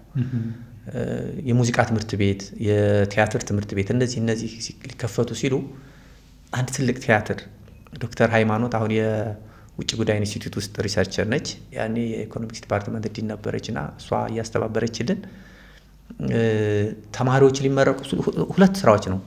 አንደኛ ተማሪዎች ሲመረቁ የምረቃ መዝሙር ባይዘው እኛ ነን ያዘጋጀ ነው። ግጥሙን የኔ ጓደኞች እነመረቁ ሁሉ የተሳተፉበት ምናምን ደስ ይበለ ደስ የደስ ራሱ የወሎ ዩኒቨርሲቲ ራሱ አለው። የወሎ ዩኒቨርሲቲ ያንን ዜማውን ሰመረ የሚባል የሙዚቃ ባለሙያ ያለዛው እንደውም የኢትዮጵያን አይዶል ደሴ ሲሄድ የመጀመሪያ ጊዜ አንዱ ዳኛ የነበረው እሱ ነው። ያን እነሰርጸ ነሺ ምናምን ያ ኢትዮጵያን አይዶል ቆንጆ ኢትዮጵያ ቴሌቪዥን እንደውም ትዝ ካለህ የጥላሁንን ይሄ በባይተዋር ጎጆ ይዘፈነ ሰውዬ ነበር ያሸነፈው ይመስለኛል፣ የኮካ ኮላውን ይመስለኛል። ከዛ በኋላ ብቻ እዛ ሀገር ያው እንግዲህ ወሎ የሚታወቀው በቅኝቶች፣ በሙዚቃ፣ በባህል ምናምን ነው እና ያ ባህል ማዕከል መከፈት አለበት ተብሎ ስንሰራ ኤቭሪ ሰኔ ተማሪዎች ሲመረቁ ያንን እዛ ፋና ኤፍኤም እዛ ላይ ያለው ቤተመንግስቱ የንጉስ ሚካኤል ቤተመንግስት ውስጥ ስቱዲዮ ነበራቸው። አይጠየፍ ጎን ላይ ስቱዲዮ ነበራቸው እና እዛ ነው ራሱ የተቀረጸው። ይሄንን የፕሮዳክሽኑን ምኑን አስተባብረን ይሄንን የወሎ ዩኒቨርሲቲን የተማሪዎች ምረቃ መዝሙር የአዲስ አበባ ዩኒቨርሲቲ ያለች አይደለ እንኳን ደስ አላችሁ እሱ የኛ ደግሞ ደስ ይበለን ደስ እንኳን ደስ አላችሁ ረስቼዋለሁ እንጂ ግጥሙን ደስ የሚል እንትን ያለው ሰመረ ዜማውን ይሰራል ምናምን እሱ ያኔ አንዱ እዛ ውስጥ የነበረው ፍቅረ ማርያም የሚባል ዘፋኝ ልጅ ከዚች ከሰላማዊት ጋር አንድ እንደውም ቅብብሎሽ የፍቅር ዘፈን ያወጣታል ፍቅረ ማርያም እዛ ኢኮኖሚክስ ዲፓርትመንት ተማሪ ነበረ እና የሙዚቃ እንትንም ስለነበረው እዛ የኛ ክሪው ውስጥ የነበረ ነው ሌላ የሰራ ነው የሀበጋር የሚባል እንግዲህ ሀበጋር ማለት በወሎ የግጭት መፍቻ ባህላዊ ስርዓት የፍርድ ስርዓት ነውና አንድ አላግባብ ቤተሰብ የተገደለባቸው ሰዎች እንዴት እንደሚካሱ ምናምን የሚያሳይ ይሄ ከሃይሚ የቲያትር ትምህርት ቤት ሲሰሩ እሷ ራሷ ያመጣችው ቲያትር ነው እኔ እዛ ፕሮዳክሽን ማናጀር ነበርኩ እዛ ላይ ደግሞ አንድ ሼህ ሐሰን የሚባል ካራክተር ተንትፍዬ ጫወት ነበር እና ይሄንን ትልልቅ የአዲስ አበባ ዩኒቨርሲቲ ምሁራንን በቃ አሉ የሚባሉ የኪነ ጥበብም ሆነ የስነ ጽሁፍ ትምህርት ቤት መምህራን ተጠርተው ይሄንን ቲያትር ወሎ ባህል አምባ እዛ ወሎ ዩኒቨርሲቲ ግቢ እንደገና ደግሞ ኮምቦልቻ ቢራሮ አዳራሽ የሚባል ሁሉ ወስደን አሳይተን በዛው ካሪኩለሙ ሪቪው ተደርጎ እነዚህ ያልኩ ዲፓርትመንቶች ተከፈቱ ማለት ነው ስለዚህ እነዚህ ነገሮች ዩኒቨርሲቲ ላይ ኢቭን ፕሬዚዳንቱ ጋር ገብቼ ጉዳይን አቀርባለሁ አስበው ገና ዩኒቨርሲቲ ገብተህ እንኳን አይደለም ፕሬዚዳንት ቀርቶ አስተማሪ ጋር ራሱ ባጋው ኮሙኒኬት ለማድረግ ይቸግራል የአገር ቤት ልጅ ስትሆን ምናምን ግን እኔ ያንን በደንብ ተጠቅሜበታለሁ ያስባለሁና እሱ እዛ የነበረኝ ኤክስፖዠር እዛ የነበረኝ እንደዚህ በተለይ ደግሞ ይሄ ፓብሊክ ሰርቪስ የማህበረሰብ ማገልገል እንዲህ አይነት ነገሮች ውስጤ እንትን ይያሉ ሊደርሺፕን በዛው መልክ ቢኮዝ አንዳንድ ስልጠናዎች ለምሳሌ ማስታውሰው ሴቨር ጀነሬሽን የሚባል ድርጅት ሰጡ አሉ አይደል ይሄ የላይፍ ስኪል የህይወት ክህሎት ስልጠና እዛ ላይ ደስታ የሚባሉ ምናምን ሰዎች ያስተማሩኝ በቃ አረሰው ወይ አንደኛ ዓመት ሁለተኛ ዓመት ነው ግን እዛ ስልጠና በማግኘቴና በህይወቴ አሁን ባለሁበት የፕሮፌሽናል መንገድ ትልቅ አስተዋጽኦ አደረጉልኝ ከምላቸው እነዛ እድሎች ናቸው ምናልባት ስትማር ከጁኒየር ተማሪ ያለ ቀጥሎም ሃይስኩል ተማሪ ፕሪፓራቶሪ ሆነ ስትማር ያለፍክባቸው መንገዶች ነገሮችን አናላይዝ እንድታደርግ ያው ብዙ ጊዜ የገጠር ተማሪ ወደ ኋላ ነው ኮሙኒኬት ላይ ይባላል ያንተ ግን ሳይ በደንብ ኮሙኒኬት እያረከ የመጣው እንደው ሰርግ ላይ ራሱ አሁን ብዙዎቻችን እኮ ሼም ይዘናል ቁንጥጥ እንዴ በማያውቀው ቤት ነው አንተ አሁን ራሱ አንዳንዶች ለማስተባበር እንኳን ይፈራዋል እሱን ነው የምልህ ሶ ያን ማድረግ ዩኒቨርሲቲ ላይ የሆነ ነገር የጠቀመ ነገር ይመስለኛል እውነት ነው እኔ እንዳልኩህ ቤተሰቡ ውስጥ ወደ መጨረሻው አካባቢ ስለሆንኩ ብዙ ስፔስ የለኝም ማለት ያው ቆጣዋል ምን ይለዋል ምናምን ግን ትምህርት ቤት ላይ ኢቭን ከታች ጀምሮ በቃ ነፃነቱ አለኝ በጣም አስተማሪዎች ጋግባባለሁ ባይ ዘ ወይ በጣም በቃ ጎበዝ ኮንትሪቢዩት ወደዳለ ደግሞ እንጂ ጎበዝ ብቻ ሳይሆን አስተማሪዎችን አንደርስታንድ አደርጋለሁ ያው ለምሳሌ እንግዲህ ሁሉ ማስተማሪ የሆነ ሊሚቴሽን ይኖረዋል እኔ ግን አስተማሪዎችን ስቀርባቸው ከነንት ናቸው ከነየ ሊሚቴሽናቸው እንደየባህሪያቸው አፕሮች አደርጋቸዋለሁ በቃ ክፍት ናቸው ለኔ ለምሳሌ እኔን በተለየ የሚያግዙኝ ነገር የለም ግን ያደምጡኛል ስፔስ ይሰጡኛል ለምሳሌ አሁን ሃይ ስኩል ስንማር አሁን እንግዲህ ትዝ ካለህ አንዳንድ ይሄ ልቦለድ የፍቅር መጽሐፎችን ጨምሮ ምናምን ምናነበው ላይብረሪ ነው አሁን ላይብረሪ ላይ መፈተሽ ቀርቶ አይደለም እኔ ካለሁኝ ጥላ ሁሉ ትሄዳለች እኔ ካል እምነት ጎበዝ ነን ዲሲፕሊን አለን ሁሌ አዳዲስ ነገር ለመስራት ነው ተፍተፈ ምንለውና እንደ ሞዴል ምንታይነን እና አይ ቲንክ እሱ ጠቅሞኛል ብያስባለሁ በተለይ ዩኒቨርሲቲ ደግሞ የሎ ስኩል አሶሲዬሽን ነበረን እና እንዳልኩ ያው ዩኒቨርሲቲው አዲስ ከመሆኑ አንፃር በጣም ዶሚኔት እናደርግ ነበር ለምሳሌ ኳስ ይሄ በዲፓርትመንት እንጫወታለን ደግሞ የዩኒቨርሲቲዎችም ኳስ ግጥሚያ አለ ባይዘውና ለምሳሌ ማስታወሳው አንዴ እኛ ከቋንቋ ኮሌጅ ስድብ አለች ቆሳለ በደንብ ነው አለው እና እንትን ብለን ገጠምን እና እኔ ኳስ ምናምን አልጫወትም፣ ኳስም አይገባኝም፣ ስቲልም አይገባኝም። ግን አሁን አልፎ አልፎ የአርሰናል ደጋፊዎች ጓደኞችን ለማበሳጨት እንትን ነበር። ግን አሁን አሸንፈውኛል፣ ደስም ብሎኛል። ባይዘው በዚህ አጋጣሚ በጣም በቃ ከልባቸው የሚደግፉ ልጆች አሉና ያው ኳስ ትልቁ ነገር ብሽሽቁ ነው። ይሄ ደስ ይላል ምናምን እንጂ ዩኒቨርሲቲ ላይ ደግሞ ከባድ ነው ደግሞ እዛ እና ከዛ የኛ ኮሌጅ ከነሱ ጋር ሲገጥም እኔ ያኔ አንድ ጓደኛ የነበረ ትንሽዬ ካሜራ ያለውና ካሜራ ፎቶ አነሳ። በዚህ አሁንም ጎበዝ ነኝ ፎቶ ታነሳ እና ካሜራ ሰጥቶኝ የእሱን ካሜራ ከኛ ትንሽ አድቫንስ ሆኖ የገባ ነው ስለ ይባላል ነፍሱን ይማረውና አሁን በህይወት የለም። ስለሺ ያችን ትንሽ ካሜራ ሰጥቶኝ ፎቶ አነሳለሁ እና ለምሳሌ አንተን ፎቶ አንስቼህ ወይ 1 ብር ወይ 50 ሳንቲም ተቀብዬህ ከተማ ሄጄ ደግሞ ወይ 75 ሳንቲም ምናምን አሳጥብና የተወሰነ ሳንቲም አተርፋለሁ። ባይዘ ትንሽም ቢሆን ገንዘብ እሰራለሁ። እና እኔ ያንን ቶርናሜንት ነው በቃ ትልቅ ቶርናሜንት ነው ዩኒቨርሲቲ ኳስ ሜዳ ላይ የተደረገ እና አንዱ እንደው ፎቶዎች አሉኝ ቀጣይ ካገኘሁ እንትን እልሃለሁ አሳያለሁ። ያኔ የተነሳናቸው ፎቶ እና የኔ ስራ ምንድነው እንትን ማለት ይሄ ማስጨፈርና ማነሳሳትና የነዛን ደግሞ ብሽሽቁን መምራት ነው። እኔ አማርኛ ዲፓርትመንት እነዚህ ቋንቋዎች አሉበት አማሮ ኢንጂነሪንግ ምናምን እንላቸዋለን። ከዛ ደግሞ በቃ ቋንቋን ያው እንትን እንላለን። ደግሞ እነሱ ጎበዝ ናቸው በኳስ ያው እንደምታውቀው ትምህርት ላይ ሳይሆን ኳስ ላይ ብዙ ጊዜ ያሳልፋሉ ይባላል። የኛ ደግሞ ችከላ ነው ምናምን ስቲል ቴክኒካሊ ጎበዞች ናቸው። አይ ቲንክ እኛ ነን ዋንጫውን መጨረሻ ላይ የበላ ነው። ከዛ አንድ ጥቅስ ምን አድርጌ እንትን አልኩ አዘጋጀው በትልቁ ይሄ ያለ አይደል ፍሊፕ ቻርት ወረቀት። እኔ ደግሞ ያው ጸረ ዲስክ ምናምን ስለምሰራ ወረቀት ምናምን ማርከር አገኛለሁ። ከዛ እዛ ላይ ቋንቋዎች ሁሉ በህግ ፊት እኩል ናቸው ከህግ በላይ ግን አይደሉም የሚል ጥቅስ አዘጋጅቼ ያንን ይዘን እዛ ቋንቋ ዲፓርትመንት ተማሪዎች ያሉበት ቀን ደግሞ ልክ ነው አይደል? ሁሉም ቋንቋ በህግ እኩል ነው፣ አንዱ ካንዱ አይበልጥም፣ እኩል የህግ ጥበቃ አለው። ግን ደግሞ ማንም ሰው ደግሞ ከህግ በላይ አይደለም ሐሳቡ ማለት ነው። የኛ ሐሳብ ግን እኛን የህግ ተማሪዎች አትበልጡንም ነው። እኛ ጋር መግጠማችሁ ራሱ እኩልነትን ያሳያል። ግን እኛ ዋንጫውን እንበላዋለን እና ሌሎችንም ጨምሮ ምናምን ብሽቅ ነበረ። ከዛ በትልቁ ይሄንን ይዘን እየዞርን ምን እያልን ምናምን ብቻ ኢትዋዝ ደስ የሚል ነበር። እኛ ራሱ እንደ አንድ እኔ ማስታወስ ጆርናሊዝም ዲፓርትመንት ነበር ባህር ዳር እና ሎጋ በደንብ በቃ ዲፓርትመንቱ ሜን ካምፓሱ ፔዳ ካምፓስ ኳስ ከገጠመ ጆርናሊዝም ና ሎ ሁሌም ነው ደርቢ ነው። እንዴት ደርቢነቱ ራሱ ይጻፍና ኦዲትሬን ፊት ለፊት መለጥፊያ ቦርድ አለ እና ጻፉብን የጻፉትን ብቻ ትንሽ ሀርሽ ያደረግ ነበር። ጆርናሊስት ያው ማናናቅ ነው። እንደ በደንብ በቃ ማለት የትኛውም ሰው ጋዜጠኛ መሆን ይችላል ምናምን ይላል። ከዛ የኛ ልጆች ደግሞ እኮ ነው ግን አይደል አይ እሱ ላይ እንከራከራለን እና አንዱ ሰው ጆርናሊስት መሆን ይችላል። ያው የተወሰነ ማጥናት አለበት። አሁን ያለው እንትን ምንድነው የሲቲዝን ጆርናሊዝም ያው ሁሉም ይሆናል። ግን የዛን ጊዜ ምን አደረግን መሰለህ ዓለም በዳኞች ቂም አረገዘች፣ በጋዜጠኞች ሰላም ሰበከች። ለምን ፖስት አረግን በለው በቃ ቀውጢ ሆነ ቀውጢ ድብድብ። ግን እናንተ ናቸው እንትን ያላችሁት ማለት እነሱን የጀመሩን ያው ይሄ በቃ ጀመሩና ፖስት አረጉ። እዛው ደግሞ የሎ ዲፓርትመንት ወንዶች ኦዲትሪውም አካባቢ ነበሩ።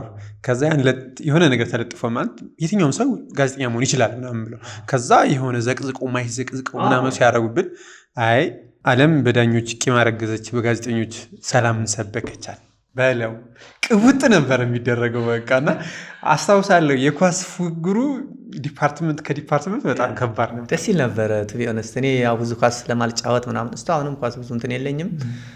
ግን እንደዚህ በቃ አልኩህ አይደለ እኔ እንደዚህ አይነት ማህበራዊ የሆኑ ለምሳሌ ምረቃ እንዳልኩ ምረቃን እያስተባበርን ምን እያልን ምረቃ ጊዜ እንዳልኩ መዝሙር ማዘጋጀትን ጨምሮ የተለያዩ እንትኖችን በቃ ማስተባበር ምናምን ኢቭን በዩኒቨርሲቲ ደረጃ ለምሳሌ ዩኒቨርሲቲ ያለን የምስራቅ አማራ የባህል ፌስቲቫል ተደርጎ ነበር።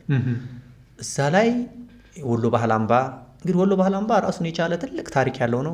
ለጉዳዩ ቅርበት ያለው ሰው ብትጠይቅ በጣም ብዙ ታሪክ የተሰራበት ቤት ነው። እሱ አንድ የማረሳው ነው። ሌላ ከዚህ ጋር ተገናኝቶ ባይዘው ወይ ትዝ ካለህ ይሄ ወሎ ቴርሻሪ ኬር ሆስፒታል እሱ መሰረት ድንጋይ የተጣለው እኔ እዛ ዩኒቨርሲቲ ያለሁኝ ወደ 4ኛ ዓመት ወይ 5ኛ ዓመት እያለሁኝ ነው። ምን ሆነ ሻሊ ያለሙድንን የዛን ቀን እንደዚህ ፊት ለፊት ልክ እንዳንተና እንደኔ ቀርቤ ያችን ካሜራዬን ይዤ ስንት ፎቶ እንዳነሳዋቸው ልነግርህ አልችልም። አንደኛ እዛ የሚቀርብ ፕሮግራም የሆነ ነገር ለእነሱ እንግዶች ባህላዊ ነገር ለብሰን ምናምን ያን እናስተባብር ነበር። እዚሁ አሁን ቴርሻሪ ኬሩ አሁን በወሎ ዩኒቨርሲቲ ስር እንደሆን ተደርጓል እና እሳቸው በቻርተርድ እንትን ነው የመጡት አውሮፕላን እና እዚህ ፔፕሲ የሚባል አለ እዛው ወደ መላኩ አካባቢ ፔፕሲ ማለት አሁን ያው የሜድሮክ ንብረት የሆነ ማለት እዛ ግቢ ነው ያረፉት። ያኔ ሸሁን እዛ ያው ደስ ይላሉ ታያቸው። እና አም ፕሪቪሌጅ ትልልቅ ሰዎችን የማየት እድል ፈጥሮልኛል ያ አጋጣሚ። ከዩኒቨርሲቲ ከወጣህ በኋላ ሰመራ ዩኒቨርሲቲ እንደገና ደግሞ የህግ መምህር ሆነህ የገባው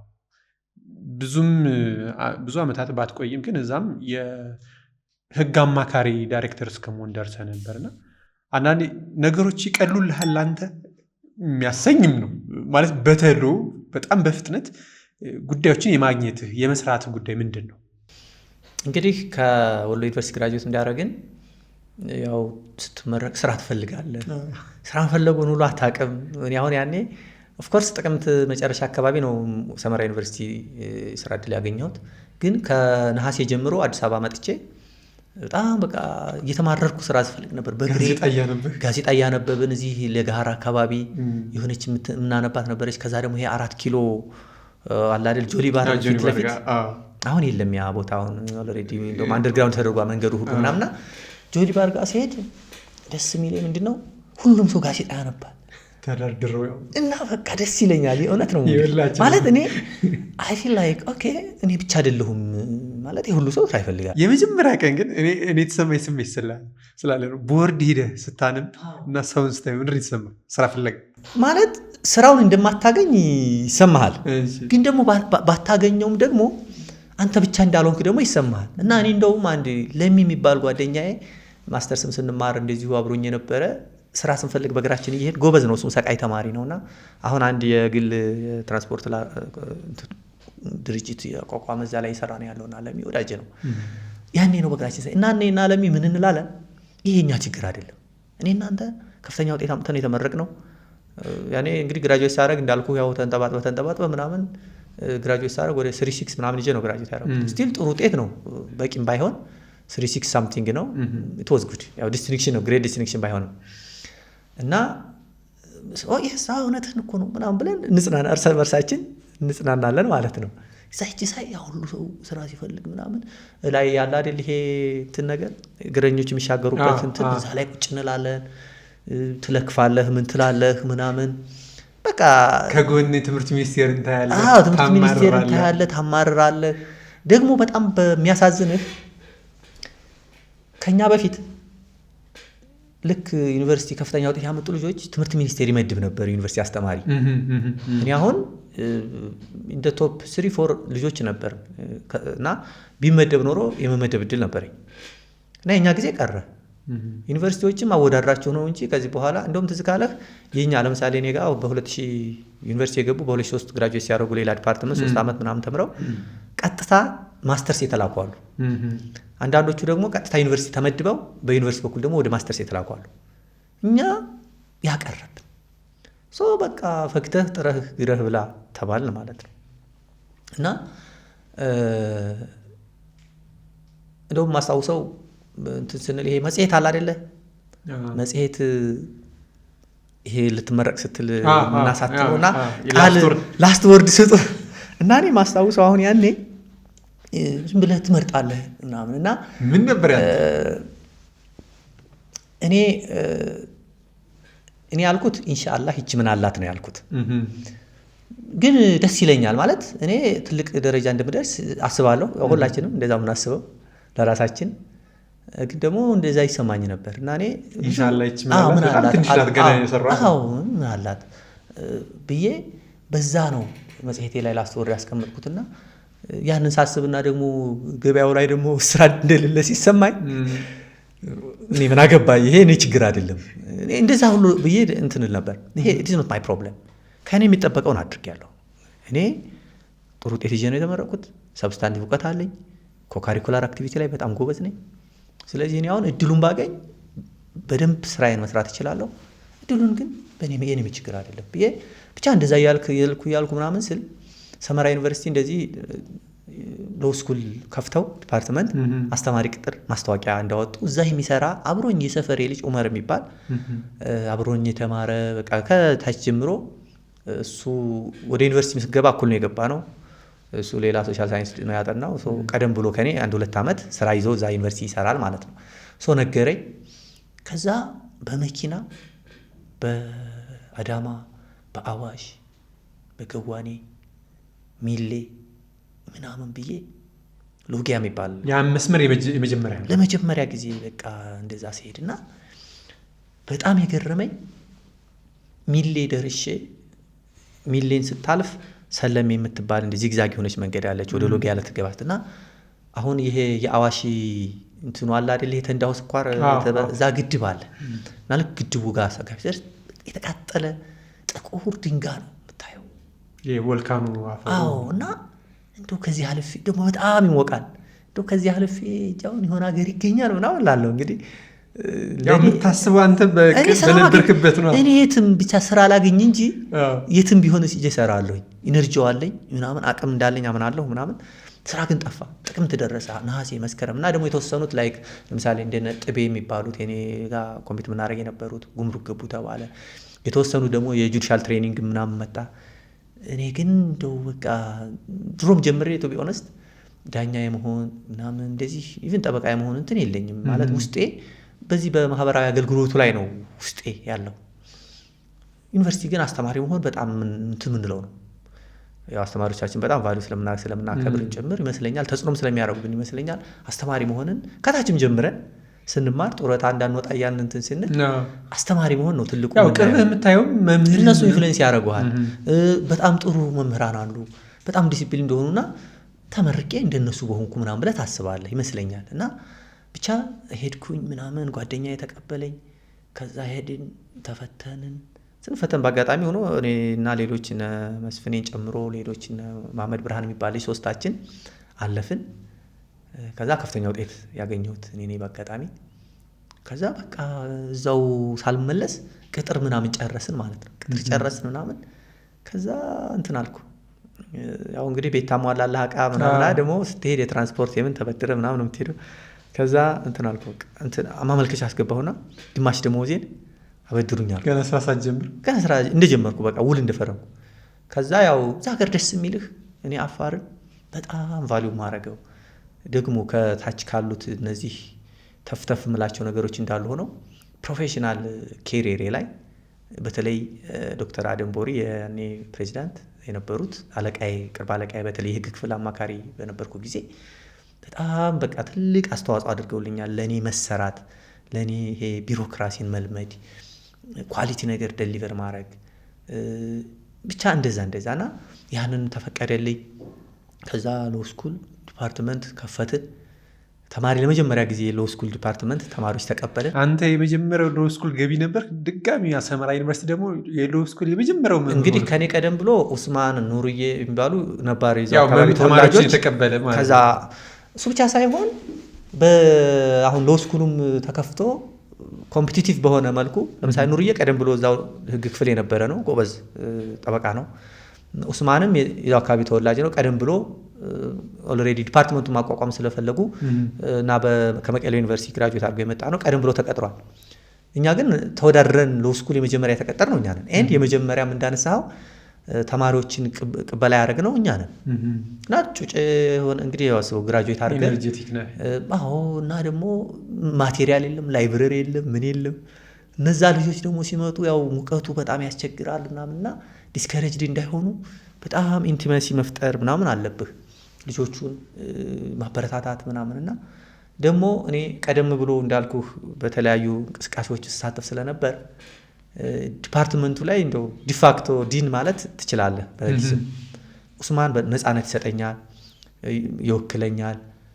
በቃ ይሄ ዲፓርትመንቱ ወክሎ ስብሰባ መሳተፍ፣ በኮሌጅ ደረጃ እንዳንድ ሪፖርቶችን ማዘጋጀት ምናምን ይሄ ሁሉ የቢሮክራሲውን ሲስተሙን የመጀመሪያውን ማለት በሚቻል ደረጃ ሎው ስኩሉን ትልቅ አስተዋጽኦ አድርጌያለሁ። ጓደኞቼ ጋር በተለይ ኡስማን ትልቅ ጓደኛዬ ነው። ትልቅ አሁን እዛ አፋር አለ ኢንተርናሽናል ድርጅት ውስጥ ይሰራል። እና በጣም በቃ ስራ የለመድኩበት ነው። ከዛ 1 ዓመት ምናምን እንደሰራሁኝ እንግዲህ ያችን 1 ዓመት እንደሰራሁ ግቢ ውስጥ እኔ የሌለሁበት ኮሚቴ የለም። በቃ ኦልሞስት ኦል ኮሚቴስ በሚባል ደረጃ ሳተፋለሁ። ያው አክቲቭ ነኝ። እንደዚህ በቃ አይ ዶንት ኖ በቃ የሌለሁበት የለም ብቻ በእያንዳንዱ ስራ። ከዛ 1 ዓመት እንደሰራሁ እዛ ህግ ክፍል ላይ ትንሽ ክፍተቶች እንዳሉ ምናምን አየሁ ተወሰነ እና ራሴ ነኝ ያመለከትኩት። እዚህ የዩኒቨርሲቲ የህግ ክፍል ዳይሬክተር እንዲያደርጉኝ ጠየቅኩ። ፕሬዚዳንቱ ጠየቅኩኝ በእንትን እነዚህ ጋፖች አይቻለሁ እና እነዚህን ማስተካከል እፈልጋለሁ ብዬ ጠየቅኩ። ተወሰነ ጊዜ በኋላ እንትኑ ብዙ ትዝ አይለኝም እንዴት በመሀል የነበረው ምልልስ ብቻ የዛ ዳይሬክተር ተደርጌ ተሾምኩ። የህግ ክፍል አገልግሎት እንግዲህ እሱ ማለት ፕሬዚዳንቱን ታማክራለህ። ሴኔት ሳይሆን የዩኒቨርሲቲ ማኔጅመንት አለ አይደለ? ምክትሎቹን ዋናውን ጨምሮ እና ደግሞ የዩኒቨርሲቲውን አጠቃላይ ፕሮኪሩመንት ለምሳሌ ትልልቅ ግዢዎች ሲፈጸሙ የህግ አስተያየት መጨረሻ እንሰጣለን። ፕሬዚዳንቱ ከመፈረሙ በፊት ማለት ነው። ለውጭ ኮንሰልታንት ወይ ደግሞ አቅራቢዎች ሲሰጥና እዛ ላይ ደግሞ ስሰራ በጣም ብዙ አስተዋጽኦ ነው ያደረኩት። እዛ ጋር ሌላ የህግ ክፍል እየሰራው አንድ ገጠመኝ ምንድነው? አንድ ጊዜ የፕሬዚዳንት ቢሮ ፕሬዚዳንቱ አለ፣ የፕሬዚዳንት ጽህፈት ቤት አለ እና በጎን ስቶር ነገር አለ እና ምን እንደከፈተው አይታወቅም። ጧት ስትመጣ የዛ ኃላፊ ማዛ ትመስለኛለች ስሟ ክፍቱ ነው አገኘችው። ከዛ ያው እንግዲህ እኔ አይደለው ክፍል ወደ እኔ ነው የሚደውለው። እኔ ነኝ ፖሊስም መጠራት ካለበት ምናምን ጉዳዩ ነው የህግ ጉዳዮች የምከታተለውና ደወለችልኝና እንደዚህ ምናምን አለች። በቃ እንዳትገቡ ምንም ነገር እንቅስቃሴ እንዳታረጉ ምናምን አለ። ያው ትንሽ አገሩ ነፋሳማ አቧራማ ምናምን ስለሆነ በቀላሉ ትሬስ ማድረግ ትችላለህ። ጫማውን ምን ፎቶ ያነሳሉ ያው ፖሊሶች መጥተው። ከዛ ገብቼ አንዳንድ ነገሮች ሳይ ብዙ የተሰረቀ ነገር ያለ አይመስልም። አየሁ ግን ለማንኛውም ፖሊስ እንጥራ። እሷ ደግሞ ያው ተጠያቂነት እንዳይመጣባት ፈርማ ብዙ ንብረቶችን ወደዛ የምታስገባው እሷ ስለሆነች እኔ ያን ጉዳይ እንድከታተለው ፈለገች። ከዛ እንትን አልኩኝ፣ ፖሊስ ጠራው። ፖሊስ መጡ። ከዛ ሲመጡ የሆነ የጫማ ኮቴ አለ። ያ ኮቴ ደግሞ የኔ ነው። መጀመሪያ ገብቼ እንደዚህ ዞር ብያይቼ ሰላም ነው ግን ለማንኛውም እስኪ ምርመራ ይደረግ ብዬ። እንዴት ረሳው አንተ ራሱ? አላቅም እንግዲህ ያው ፈጥናለሁ፣ ፓርትሊ ፈጥናለሁ። ሁለተኛ ደግሞ የኔ እንትን ያው ከስተዲያን ዩኒቨርሲቲው ጠባቂ እንደመሆናችን ከኃላፊነት አንጻር ነው እንጂ ይሄንን ከወንጀል አንጻር በቃ ወንጀል ተጠያቂ ሆናለሁ ብዬ የኔ አሻራ እዛ ለፖሊስ ምርመራ ይገባል ብዬ አልጠረጥርም። ተማሪነት ብዬ ነው እኮ። ልክ ነህ ግን በቃ አልኩህ ያው እንዳልኩህ ነው። ይሄ ወከባ ምናምን አይደለ ማኔጅመንት ብዙ ሰው መጥቶ ካልገባው ማንም እንዳይገባ ብዬ ራሴ ገብቼ የኔ ጫማ ኮቴ ተገኘ። ከዛ ያንን አነሱ እና ነገሩ ወደ እኔ ዞረ። ከዛ አንዱ ጫማ ያለ ኤግዚቢት ተፈለገ። ስሊፐር አለ አይደል? እዛ ጋር ያው ይሄ ስሊፐር ጫማ ነው ክፍት ጫማዎች። ከዛ አንዱ ጫማዬን ያዙት ኤግዚቢት። በአንድ እግር ጫማ ፖሊስ ጣቢያ ሄድኩ። ሄጄ አሻራ ሰጥቼ ምናምን በቃ እንግዲህ ያው አሻራ ያገኘ ነው አንተ ነው ቅድሚያ፣ ሌላውን ደግሞ እናጣራለን። ለጊዜው ግባ፣ አሁን ለጊዜው እዚህ ግባ ተባልኩኝ። ከዛ በቃ እንደገና ለፕሬዚዳንቱ ተደውሎ ያው ለፖሊስ ኮሚሽን ተደውሎ ምናምን ጉዳዩን አስረዳናቸው። ደግሞ እሷም አይታለች፣ ብዙ ሰው አይቷል። ግን ያው ፖሊሶቹ ካለማመን ነው እንግዲህ ያው የእንዲህ አይነት ስራ ትረስት ምናምን አይሰራም። ምን ግድ የለህ ምናምን ባለ ነገር አይሰራም። በራሳቸው ነው መድረስ የሚፈልጉት። ከዛ ያንን አረጋገጡ ምናምን። ከዛ በአንድ እግሬ ጫማ ነው አልኩህ አይደል የሄድኩት።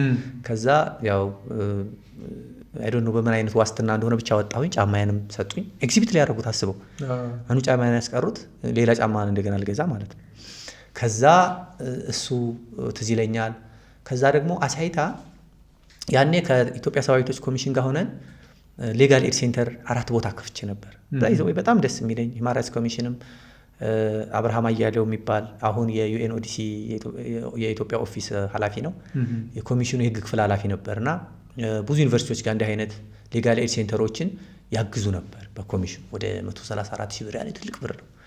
እሱኑ ገንዘብ ከኮሚሽኑ ወስደን አሳይታ፣ ሎጊያ፣ አብዓላ እና ደግሞ አዋሽ 7 አይ ቲንክ እዛ ሴንተሮች ከፍተን ባለሙያ ቀጥረን ምናምን እንሰራ ነበርና በተለይ አይሳይታ እንግዲህ አይሳይታ ማለት ከሰመራ ወደ 80 ኪሎ ሜትር ነው። በጣም የምታምር ቦታ ናት። ደስ የሚል ነው። ቴምር አለ።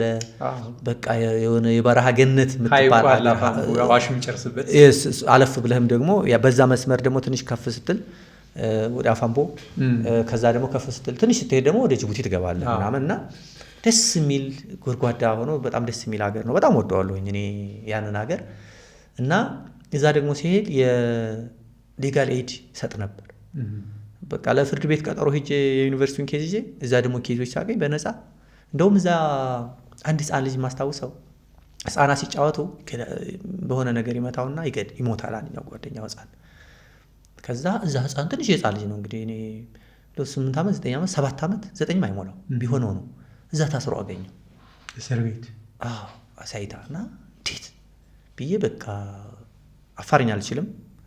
እዛ እንዴት ሴትዮ አለች እዛ አንዳንድ ነገር የምታግዝ እሷ እየተረጎመችልኝ ጉዳዩን ተረዳሁ ምናምን። ከዛ ነፃ ድጋፍ ያዝኩኝ። ከዛ እንደውም አንዱ እዛ ዳኛ ከነበሩት አሁን በቅርብ የኢትዮጵያ ሰብዓዊ መብቶች ኮሚሽን ኮሚሽነሩ ነው ከተሾሙት ውስጥ አንዱ መሐመድ የሚባሉ እዛ ዳኛ ነበሩ። እሳቸው የሚያስችሉት ችሎት ላይ ገብቼ አስረዳው። አይ መስዑድ ልክ ነህ እንግዲህ እድሜያቸው ከ9 ዓመት በታች የሆኑ የወንጀል ተጠያቂነት የለባቸውም። ከ9 እስከ 15 ከሆኑ ደግሞ ጁቬናይል ሴንተር እዛ የጸባይ ማረሚያ ሆነው ወይ ደግሞ ቤተሰቦቻቸው ጋር እየተከታተሉ ነው እንጂ አይታሰሩም። ከ15 ዓመት በላይ ከሆነ ያው ለየት ባለ ሁኔታ ይታሰራል። ጁቬናይል ጀስቲስ እስከ 18 ያለው ነው። ያው በቃ ከ15 ጀምሮ ያለው ኦልሞስት ተመሳሳይ ነው። ተጠያቂነቱም አለ የሞት ፍርድ ብቻ እንጂ የማይፈረድም። ስለዚህ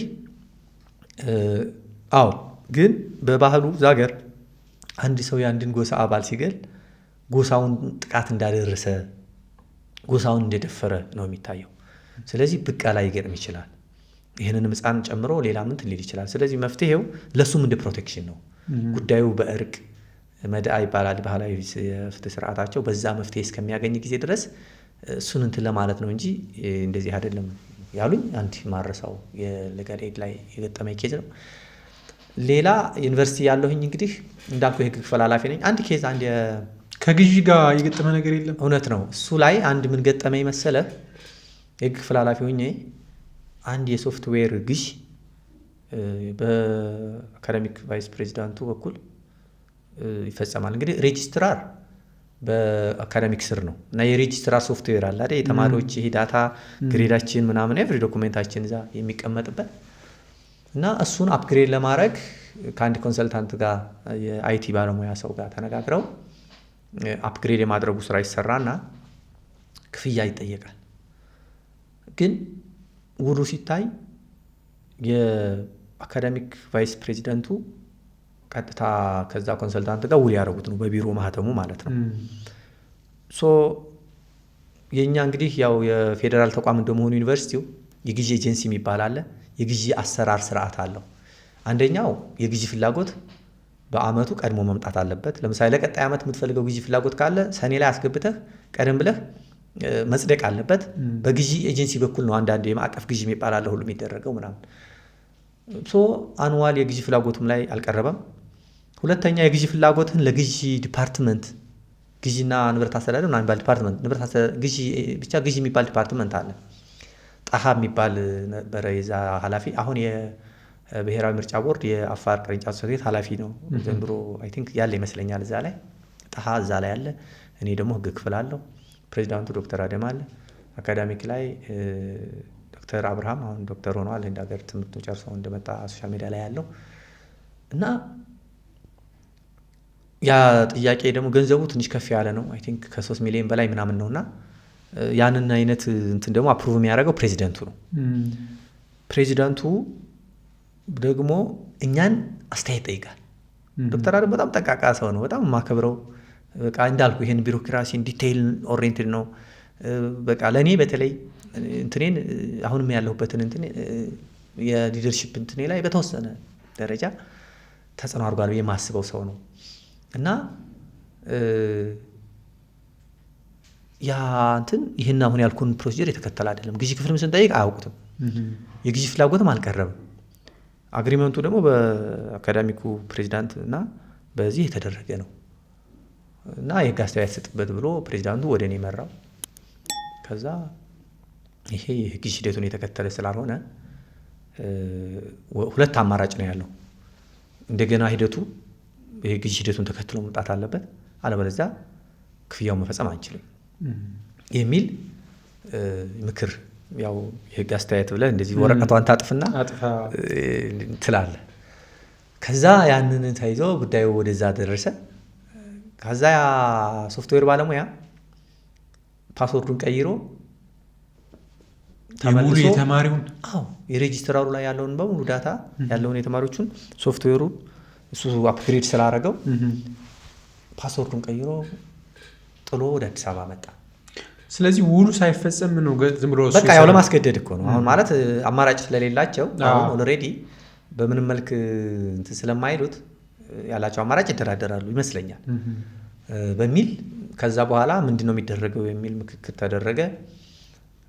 ወይል እንግዲህ ይሄ ጉዳይ ሲሪየስ ጉዳይ ነው። አንደኛ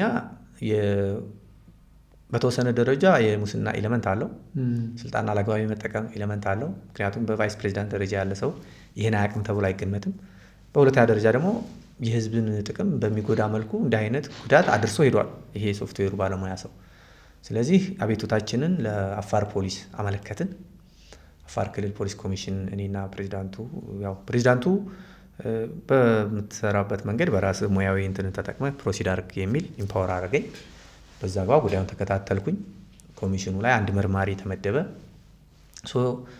መጀመሪያው መስለኝ ኦርደሩን በትክክል አላስታውስም።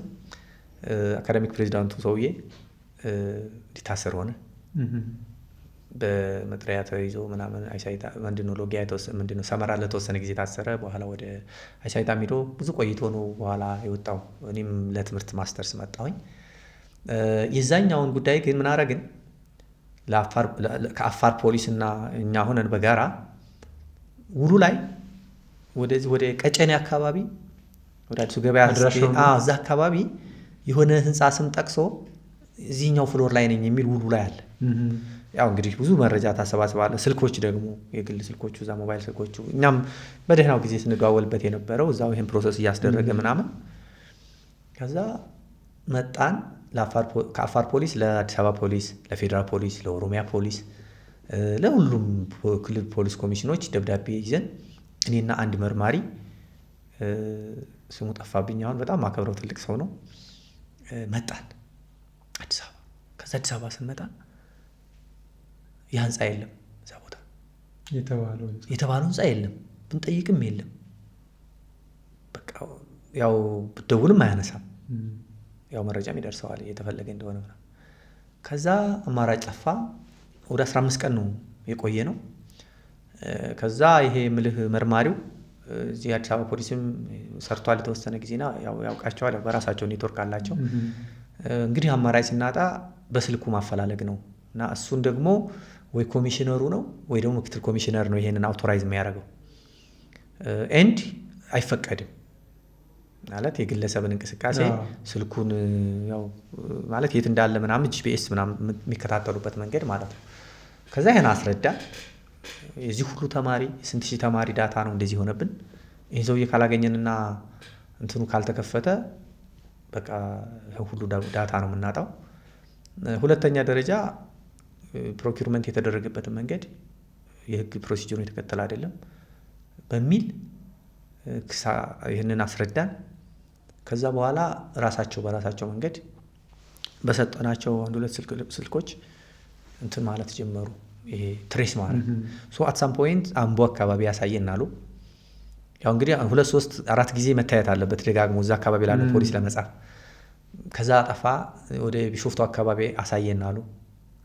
ዱከም ይሁን ቢሾፍቱ ብቻ አሳየን አሉ። ሞከርን፣ እንደተወሰነ ጠፋ። የጅማ ልጅ ነው የሚባለው ልጁ።